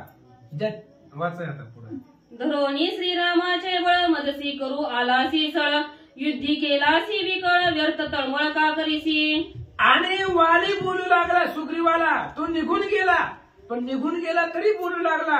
अरे तू कोणाला आणलंय सोबतीला, कोणाचं बळ धरलंय? त्या रामाचा बळ धरून माझ्या बरोबर युद्धाला आला, असं तो बोलू लागला. मजसी करावया संग्राम, सम्मुख राहो न शके राम, सांडी श्रीराज्याचा भ्रम, व्यर्थ श्रम करू नको. आणि वालीने सांगितलं, स्त्री राज्याचा भ्रम सोडून दे, तुला तुझं स्त्री भेटणार नाही, तुला तुझं राज्य भेटणार, राज्य तुझं नाही माझंच आहे, तेही तुला भेटणार नाहीये, इथपर्यंत ठीक आहे, पण माझ्या बरोबर राम सुद्धा युद्ध करू शकत नाही, ही वालीने बोलला. वाली म्हणला तुला राज्य भेटणार नाही, स्त्री भेटणार नाही, ठीक आहे, पण वालीने पुढे सांगितलं राम सुद्धा माझ्या समोर येऊन युद्ध करू शकत नाहीये. वाली बोलू लागला, सुग्रीव दिदले द्रे जीवन दान, न मारी वृक्ष राजाची आन, ऐसे वाळी गरजोन गेला निघोन किसकिंदे. ज्यावेळेस लक्षात घ्या भावार्थ ओवीचा, ज्यावेळेस त्याचं उड्डाण ऋष्यमुखावरती गेलं तेव्हा वाली बोलू लागलाय. आणि जर सुग्रीव तिथेच पडला असता तर वाली विठवला असता का? ज्यावेळेस सापडलाच नाही त्यावेळेस मग सांगितलं, पप्पाची शपथ घेऊन सांगतो मी तुला मारलं नसतं, आणि जर तिथेच पडला असता तर ठुलाच नसता. वाली सांगतोय आपल्या हातातून तो निसटलाय, ऋष्यमुख पर्वतावरती त्याचं उड्डाण गेलं, म्हणून वाली बोलू लागला एवढ्या वेळ सोडला, पण मी तुला असणाऱ्या वृक्षराजाची शपथ घेऊन सांगतो, आपल्या वडिलांची शपथ घेऊन सांगतो, मी तुला मारलं नसतं, असं तो वाली बोलू लागला. आई ना वडील कसं वाचा कोणी काय असं विजयाचा जय जयकारी, वाळी प्रवेशाला नगरी, सुग्रीव वृक्ष मुखामाघारी, दुःखे करी विलपत. आणि मग त्यावेळेस आनंद झाला, वालीला विजय भेटला.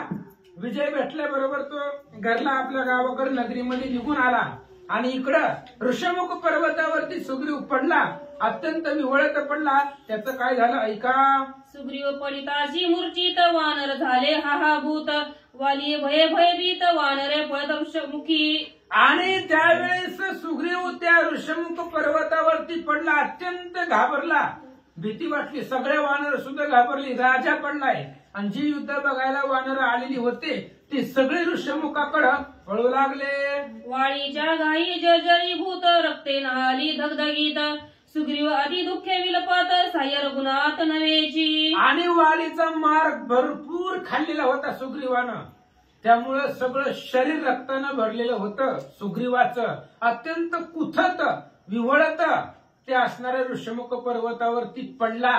पडल्यानंतर मग सुग्रीवाला वाटलं व्यर्थ रघुनाथ सहाय्य केला, रामानं आपल्या मदतीला आले नाहीत, का वालीला मारला नाहीये असा विचार सुग्रीव करू लागला.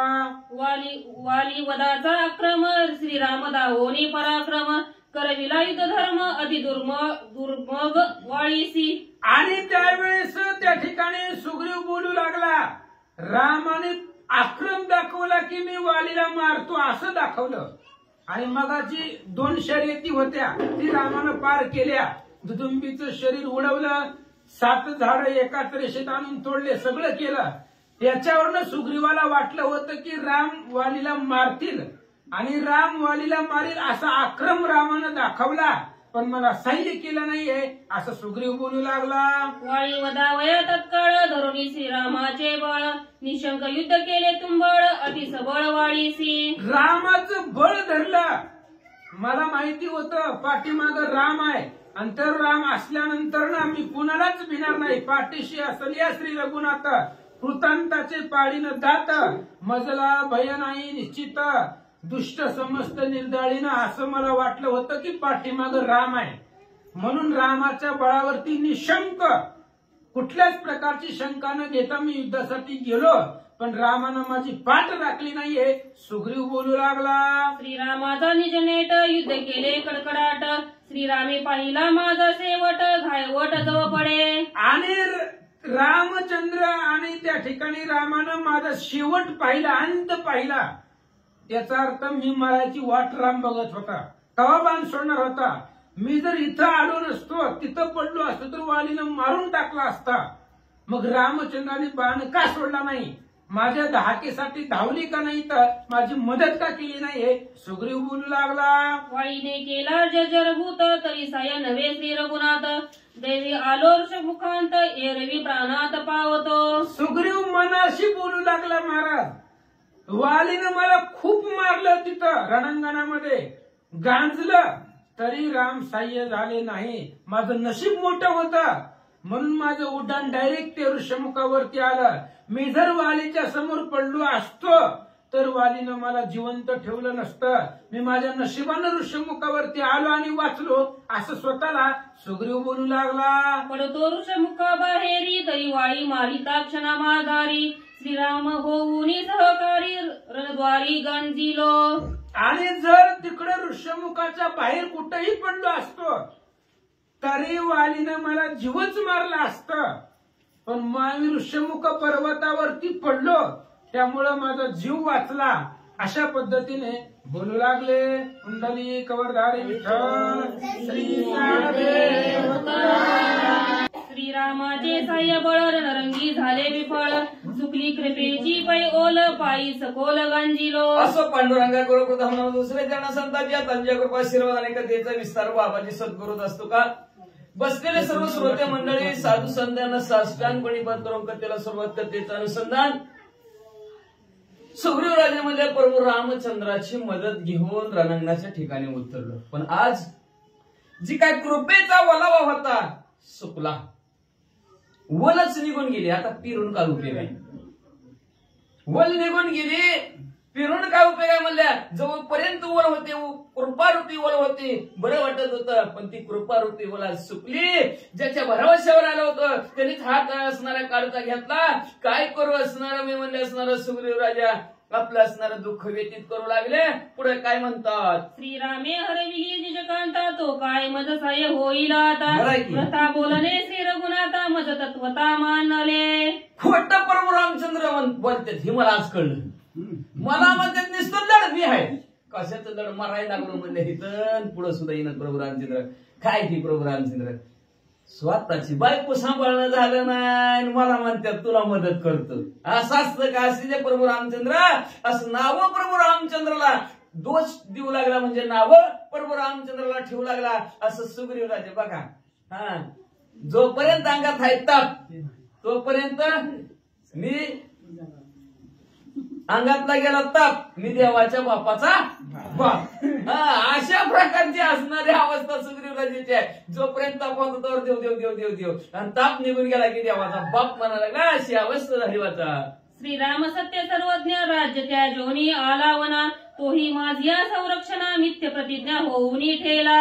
असणारे प्रभू रामचंद्र म्हणले असणारे तिथे आपली सत्य प्रतिज्ञा करण्यासाठी भावाबरोबर असणारा 14 वर्ष वनवास करण्यासाठी अरण्यात आले. ती प्रतिज्ञा खरी केली. पण माझी प्रतिज्ञा माझं संरक्षण करतो वाळीला आज मारतो ही जी काय प्रतिज्ञा आहे ती आज खोटी करून टाकली.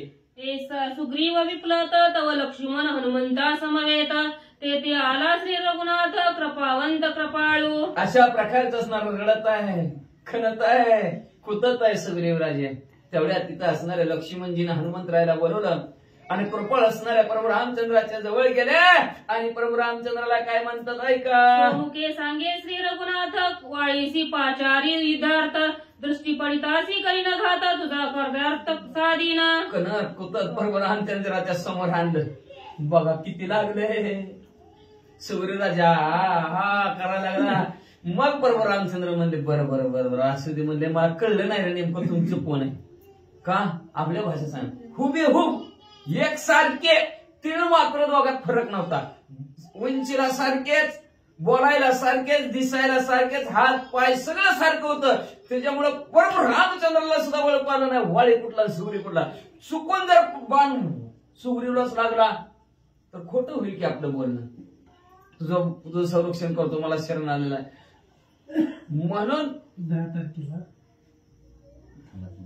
म्हणून असणारा प्रभू रामचंद्र म्हणू लागलेले आहेत की आता पुन्हा एकदा तो असणारा वाळीला युद्धाला बोलव माझ्या समोर मी आता नक्की वाळीला मारतो असं प्रभू रामचंद्र म्हणू लागले.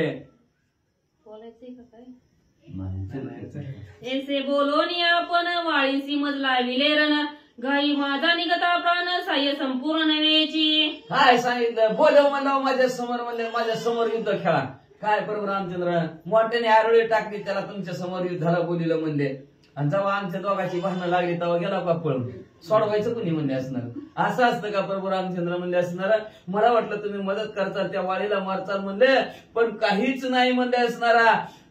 बरं झालं कानावून गेलं नाहीतर मेलच असतो प्रभू रामचंद्र तुमच्या भरवशावर येऊन. आता येऊन येथ काय साधिता कार्यार्थ वाळी गेला नगरात विनीत विजयार्थ साधोनी. आता आला म्हणले मग वराती मागून गोड म्हणले असणार.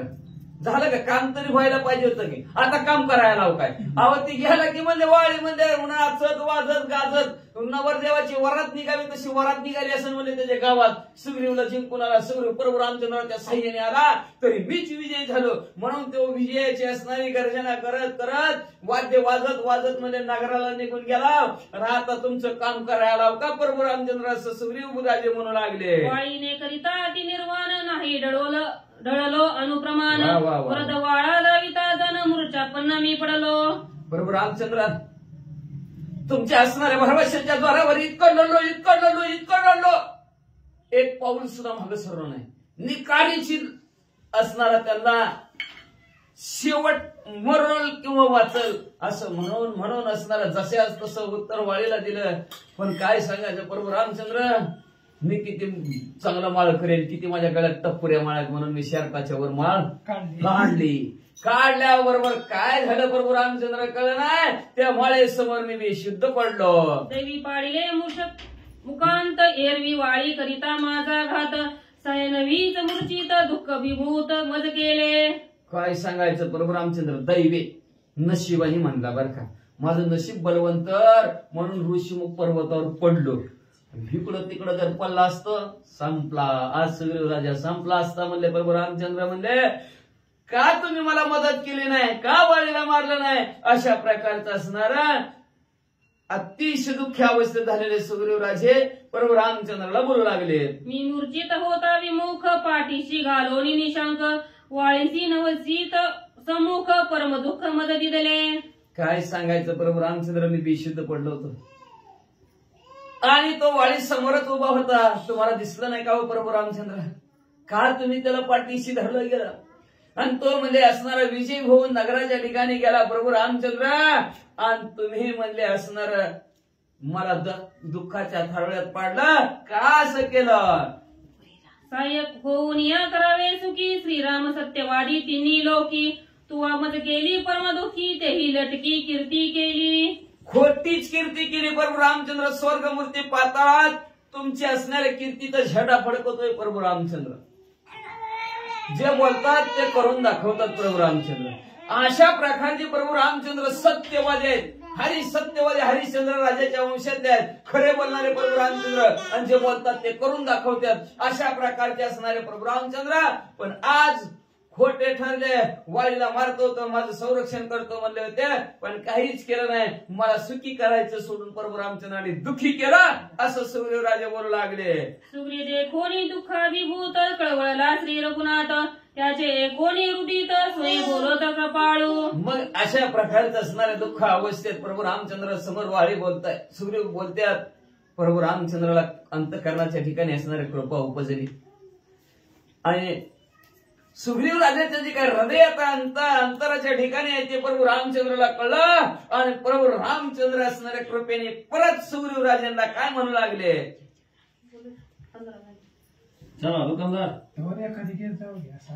क्रोध सांडोनी सावधान सुग्रीव एके माझे वचन सह्यन व्हावयाचे कारण झाले विधान परियेसी. सुग्रीव राजे तुम्हाला मदत करायला पाहिजे होती. श्री गणेशाय नमः श्री सरस्वते नमः.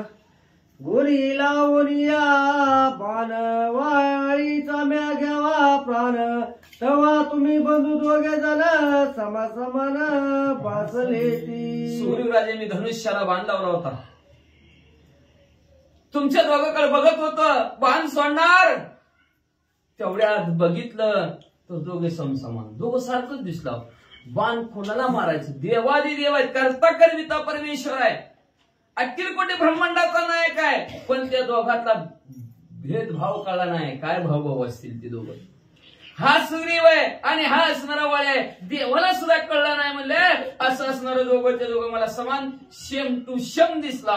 वस्त्रे अलंकार आभरण रूप रेखा समसमान न कळे वाळीचे निज चिन्ह या लागी बाण न वंदीच. काय सांगायचं तुम्ही एवढे सख्य भाऊ? कपडे सुद्धा दोघांना एक सारखीच कपडे होते दोघांना. आपल्या दोघा दोन पोर असतील सगळे प्रत्येक वेळेस दोघांना सारखीच कपडे घेतात. रुसवा नको फुगवा नको म्हणून दोघाला बी असणारा सारखीच कपडे होती, सारखेच अलंकार होते, हुबेहूब असणारा तुमच्या शरीराची रचना होती. त्याच्यामुळे वाळी कुठला सुग्रीव कुठला हे मलाच कळलं नाही. म्हणून मी बाण मारला नाही. आपलं हृदयातलं मनातलं प्रभू रामचंद्राने सुग्रीवराजेंना सांगितलं. न कळोनी बाण विंदिता जरी तुझ लागता अवचिता तरी श्रीरामे मारिले शरणागता निज धन्य ती लोकी.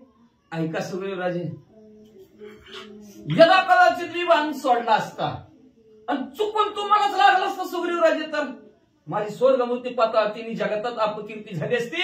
शरणागत असलेल्या सुग्रीवराजाला प्रभू रामचंद्राने मारलं. मग शरण जायचं कोणाला?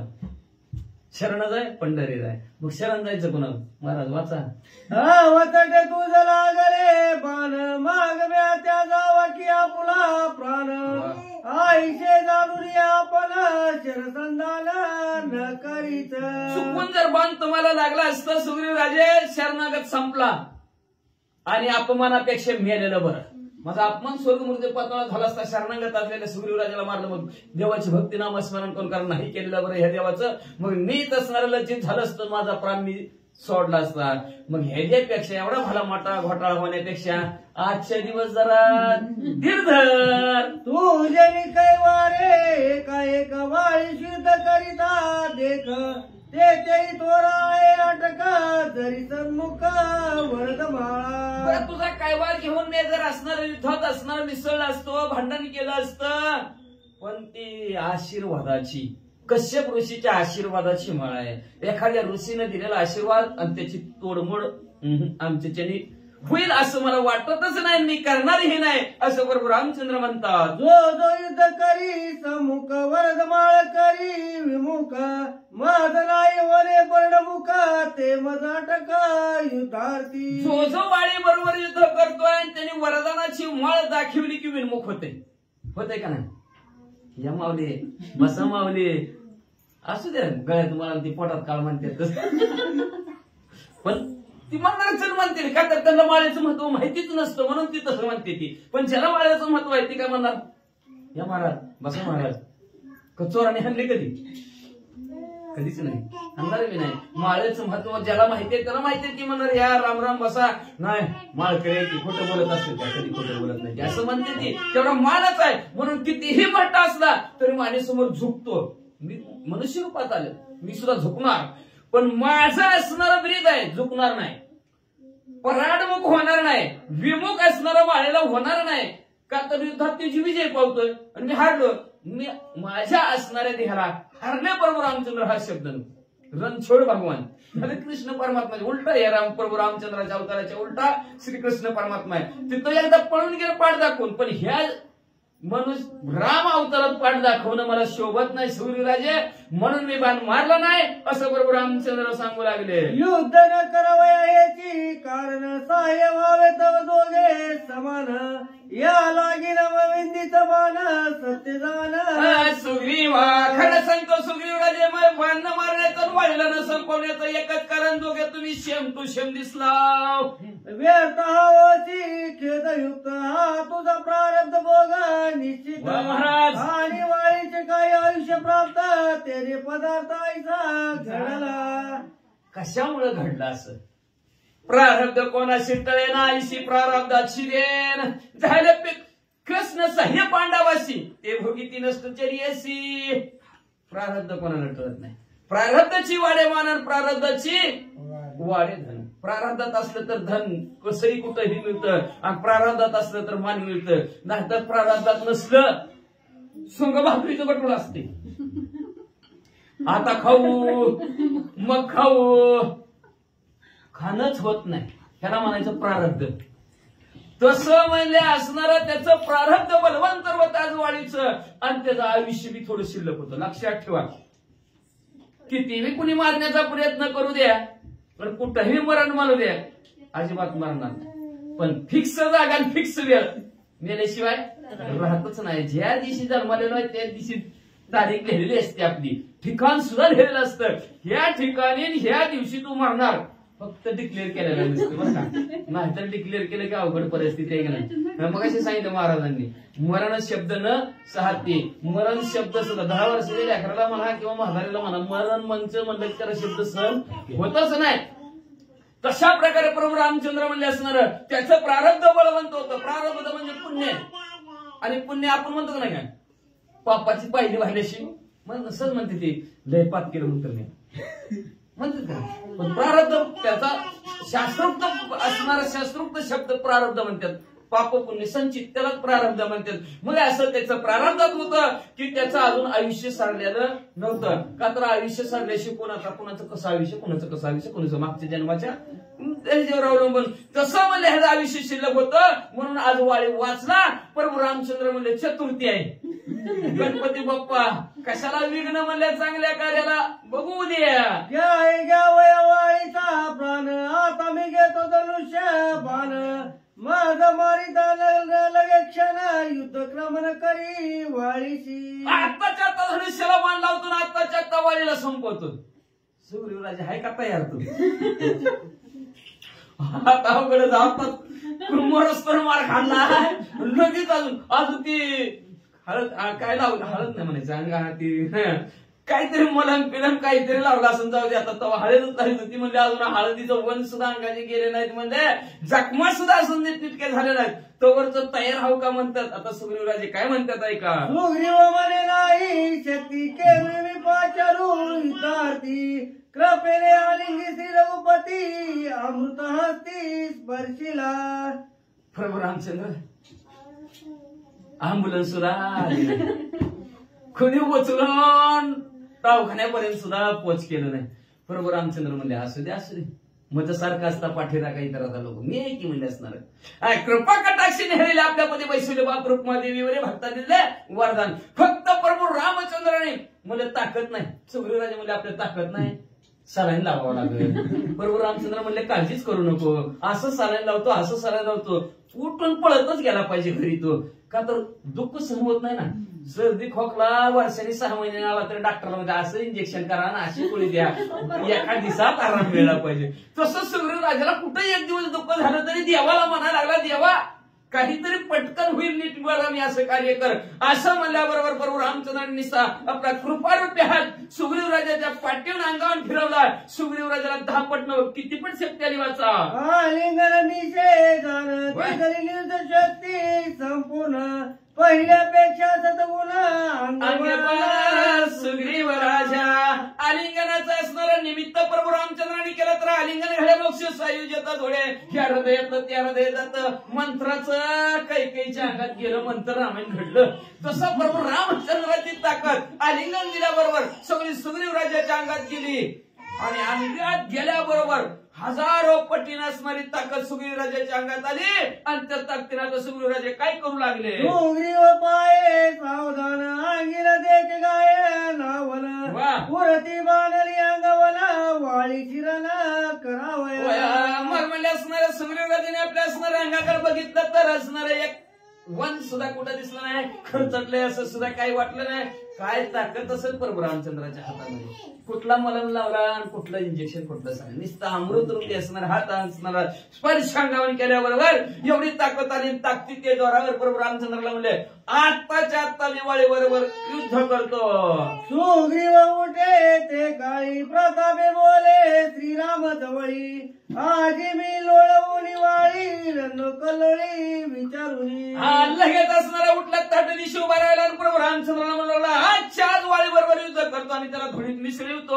आईशे बोलून श्रीरामा जवळी वेगे उठला तर काळी युद्ध करावया बाई उडे अंबरी. अशा प्रकारे प्रभू रामचंद्राला बोलल्याने तट दिशी उड्डाण आकाश मार्गाने वाळीच्या असणाऱ्या किष्किंधा नगराकडे मारलं. श्रीरामे पाचुरुली त्या श्रीराम समरूपाता तुम्ही दोघाची युद्ध ओळखाच्या सुग्रीवासी घालवी त्या प्रभू रामचंद्र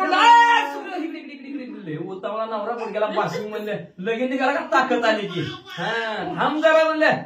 अरे बाबा तुम्ही दोघं अजून परत युद्ध करताल, परत मला वाळ काय यायचं नाही. वाळी कुठला सुग्रीव कुठला त्याच्यासाठी म्हणले जाता जाता तुला एक असणारे माझ्या आशीर्वादाचे असणारे गजमाळा देतो ते असणारे घालून जा रे बाबा. गज कमळमाळा सुलक्षण श्रीराम निर्मोनिया आपण सुग्रीव कंठी घातली संपूर्ण ओळख. रणरंगी रणंगाच्या ठिकाणी या युद्धात असणाऱ्या वालीच्या आणि सुग्रीव राजाच्या भांडणामध्ये सुग्रीव कुठला हे ओळखण्यासाठी प्रभू रामचंद्र गजांत लक्ष्मी जय प्राप्त व्हावा म्हणून ती गजांत लक्ष्मी असते का नाही. हत्ती समबाजून असते ती लक्ष्मी तिला गजांत लक्ष्मी म्हणतात. अशी गजांत लक्ष्मी रूपी कमळाची माळ स्वतः प्रभू रामचंद्राने निर्माण केली. कमळाची माळ सुग्रीव राजाच्या गळ्यात घातली. त्याच्यावर लक्ष्मणजीने काय केलं वाचा. तांज लक्ष्मी या वयासी गज कमळमाळी घातली त्याची त्याची ओळख ऋणभूमीची वाली वद्याची मुख्य मुळ वाळी वधायला काय असेल तर गजांत लक्ष्मी. लक्ष्मी अनेक प्रकारची लक्ष्मी 4-5 प्रकारच्या लक्ष्मी त्याच्यात ती गजांत लक्ष्मी एक आहे. ती गजांत लक्ष्मी असते की यश प्राप्त साधकाला होतं. यश सुग्रीव राजाला यावं आणि आपल्याला ह्या दोघांच्या भांडणामध्ये वाळी कुठला आहे सुग्रीव कुठला आहे हे ओळखू येण्यासाठी प्रभू रामचंद्राने म्हणजे असणारे ती गजांत लक्ष्मीची माळ सुग्रीव राजाच्या गळ्यामध्ये घातली. रामाज्ञाती समर्थ माल तुट युद्ध अंत लागता विराचे अपघात भागंतीत रामबाळा. भगवंती तिचा कधी भंगच होणार न तुटणारी अशी प्रभू रामचंद्राची माळ असणारी रामनामाची माळ आहे म्हणजे असणार कधीच तुटणार नाही फुटणार नाही तुटणार नाही संपणार नाही. का तर प्रभू रामचंद्राची आज्ञा आहे त्या माळेला. त्या आज्ञेमुळे असणाऱ्या त्या माळेला काहीच होणार नाही अशी माळ सुग्रीव राजांच्या गळ्यात घातलेली आहे. आणि पुढं लक्ष्मण विलानी महाबळी कमळांच्या अष्टदळी सहबायलील्या नामावळी आतुर बळी तेने झाला. आतुरबळी त्याच्या बळाचं वर्णनच करतात ना असं आतुरबळी सुग्रीव राजे झाले का. लक्ष्मणजीनं काय केलं 8 दळाचं असणारं पाकळीचं असणारं ती कमळ आहे आणि त्या कमळाच्या पानाच्या आतून आणि बाहेरून राम राम राम राम राम राम राम राम राम राम शब्द दिला. म्हणजे ह्याची ताकद एवढी वाढली राम नामाच्या जोरावर आतून बिन बाहेर बिन असणारा राम राम राम राम शब्द आणि त्या राम नामाच्या जोरावर माळ घातली. त्याच्यामुळे अतिशय बळ ताकद सुग्रीव राजांना आलं. गुणे विलनी कमळा निर्गुण गुंती गुंपिली माळा गालिता सुग्रीवांच्या गळा कळी काळा नावरे. कळी काळाला सुद्धा नाव आवरत नाही का. कळी काळावर घालतली का सर एक एकाहुनी बळी रे एक एकापेक्षा बळी अशा प्रकारची असणारी अवस्था सुग्रीव राजाची झाली. अतिशय ताकद आली. कशी ववली माळ गुन्हे विन दोऱ्या वाचून कुठं घातली कंठात घातली. मग दोऱ्या वाचून कंठात माळ घालायची म्हणजे कुठली माळ आहे आणि ती कशी असून निर्गुणी कुठलाही गुण नाही दोरा नाही काय नाही अशी असणारी माळ सुग्रीव राजाच्या गळ्यात घातली. कुठली घातली श्रीराम जय राम जय जय राम श्रीराम जय राम जय जय राम श्रीराम जय राम जय जय राम. या माळाला द्वारा लागते. ही माळ कुठं घालायला लागते दुसरीकडे कंठात घालायला लागते. तिला दुसरीकडे घालून काय उपयोग नाही. नाहीतर किती राम राम राम राम सगळ्या अंगावर राम राम काय उपयोग आहे त्याचा. पण त्याचं काय काम त्याच्यासाठी कंठात राम असावं लागतं. आणि ही गुन्हेविन वावलेली म्हणजे असणारी दोऱ्यानं वसणारे निर्गुण्य असणारी ही माळ म्हणजे असणारे राम नामाची त्यांच्या गळ्यामध्ये घातली. त्याला एकच सांगितलं घाव लागू दे किती मी तुला लागू दे राम मुखातनं कंठातनं बाजूला काढू नको राम राम म्हण. नंतर म्हणते ती की राम नाम कवा हे राम. अरे नवीनच गाडी आजच्या तर 2-3 ऐकली म्हणजे बारसे किती मारते ती थोड्या वेळ बारसे थांबलो तुझं अवघड परिस्थिती म्हणलं असणारा असू द्या हे राम असणार म्हणजे तू आतापासून म्हणायला सुरुवात कर शेवटपर्यंत म्हण ताकद येईल तुला. सुग्रीव कंठी घालिता माळ हरिकला वानरांचा पाळ नळ नीळ तार तरळ सैन्य कमळ सुमधाव मग म्हणजे असणार बलशाली सैन्य असतं सुग्रीव राजा बरोबर आहे नळ निळ असणार तार तरळ असणारे म्हणले हनुमंतराय आहेत म्हणले यांना बी आनंद झाला का तर प्रभू रामचंद्र आणि सुग्रीव राजाच्या कंठामध्ये रामनामाची माळ घातली त्या रामनामाच्या गजरात चला रे चला श्रीराम जय राम जय जय राम श्रीराम सौमित्र हनुमंत सुग्रीव वानरा समवेत आले किष्किंधे पर्यंत हर्षयुक्त उल्हासे सर्वजण असणारे नळनिळ असणारे हनुमंतराय तारा तरळ सुग्रीव राजे आहेत आणि लक्ष्मणजी प्रभू रामचंद्र सगळेच आनंदाने म्हणजे असणारे हळू असणारे किष्किंधा नगरापर्यंत पोहोचले अति आक्रोशे महातोर सुग्रीव करी बुबुकार ऐकोनी कोपला वाळी वानरा युद्ध दुर्धर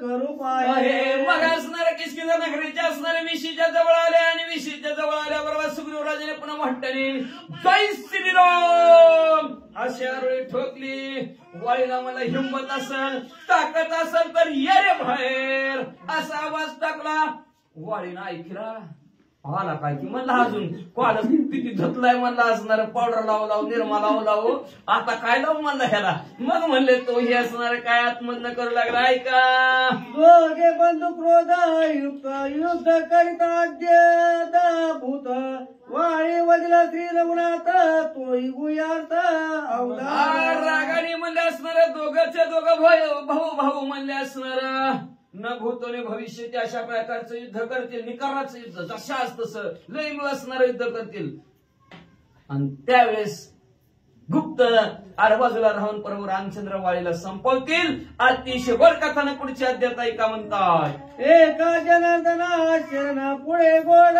निरूपण श्रीरामे वाली उद्धरण संसार तरण श्रीरामे असं शांती ब्रह्म एकनाथ महाराज आपल्या सद्गुरु जनार्दन स्वामीला शरण गेल्या आणि शरण जाऊन म्हणतात असणाऱ्या रामायणाच्या ठिकाणी गोड निरोपण आहे किती गोड आहे काय माहिती ऐकल्यावर कळतं गोड निरोपण आहे म्हणजे असू द्या गोड निरोपण म्हणतात का तर असणारा प्रभू रामचंद्र असणारा वालीचा उद्धार करणार आहे तारा त्याची पत्नी असणारी समोर प्रभू रामचंद्राच्या समोर येणार रडणार आहे प्रभू रामचंद्र क्षणात जीवन करतो नुसतं पण तारा काय म्हणणार आहे प्रभू रामचंद्र काय बोलणार आहे अतिशय सुंदर वडकथाने पुढच्या अध्यायाच्या ठिकाणी का तर ह्या भवरूपी सागरातून ह्या जन्म मरणाच्या संसारातून पैल तीराला पोहोचवणार कोण असेल तर प्रभू रामचंद्र आहेत आता वाईला कसं असणार ह्या संसारातून पैल तीराला पोहोचवतात हे लक्ष देऊन पुढच्या अध्यायात ऐका अशी विनंती ग्रंथ करते श्रोते मंडळीला करतात श्रीराम नामे द्वय अक्षर अक्षरातील पर राम नामे स्वर निरंतर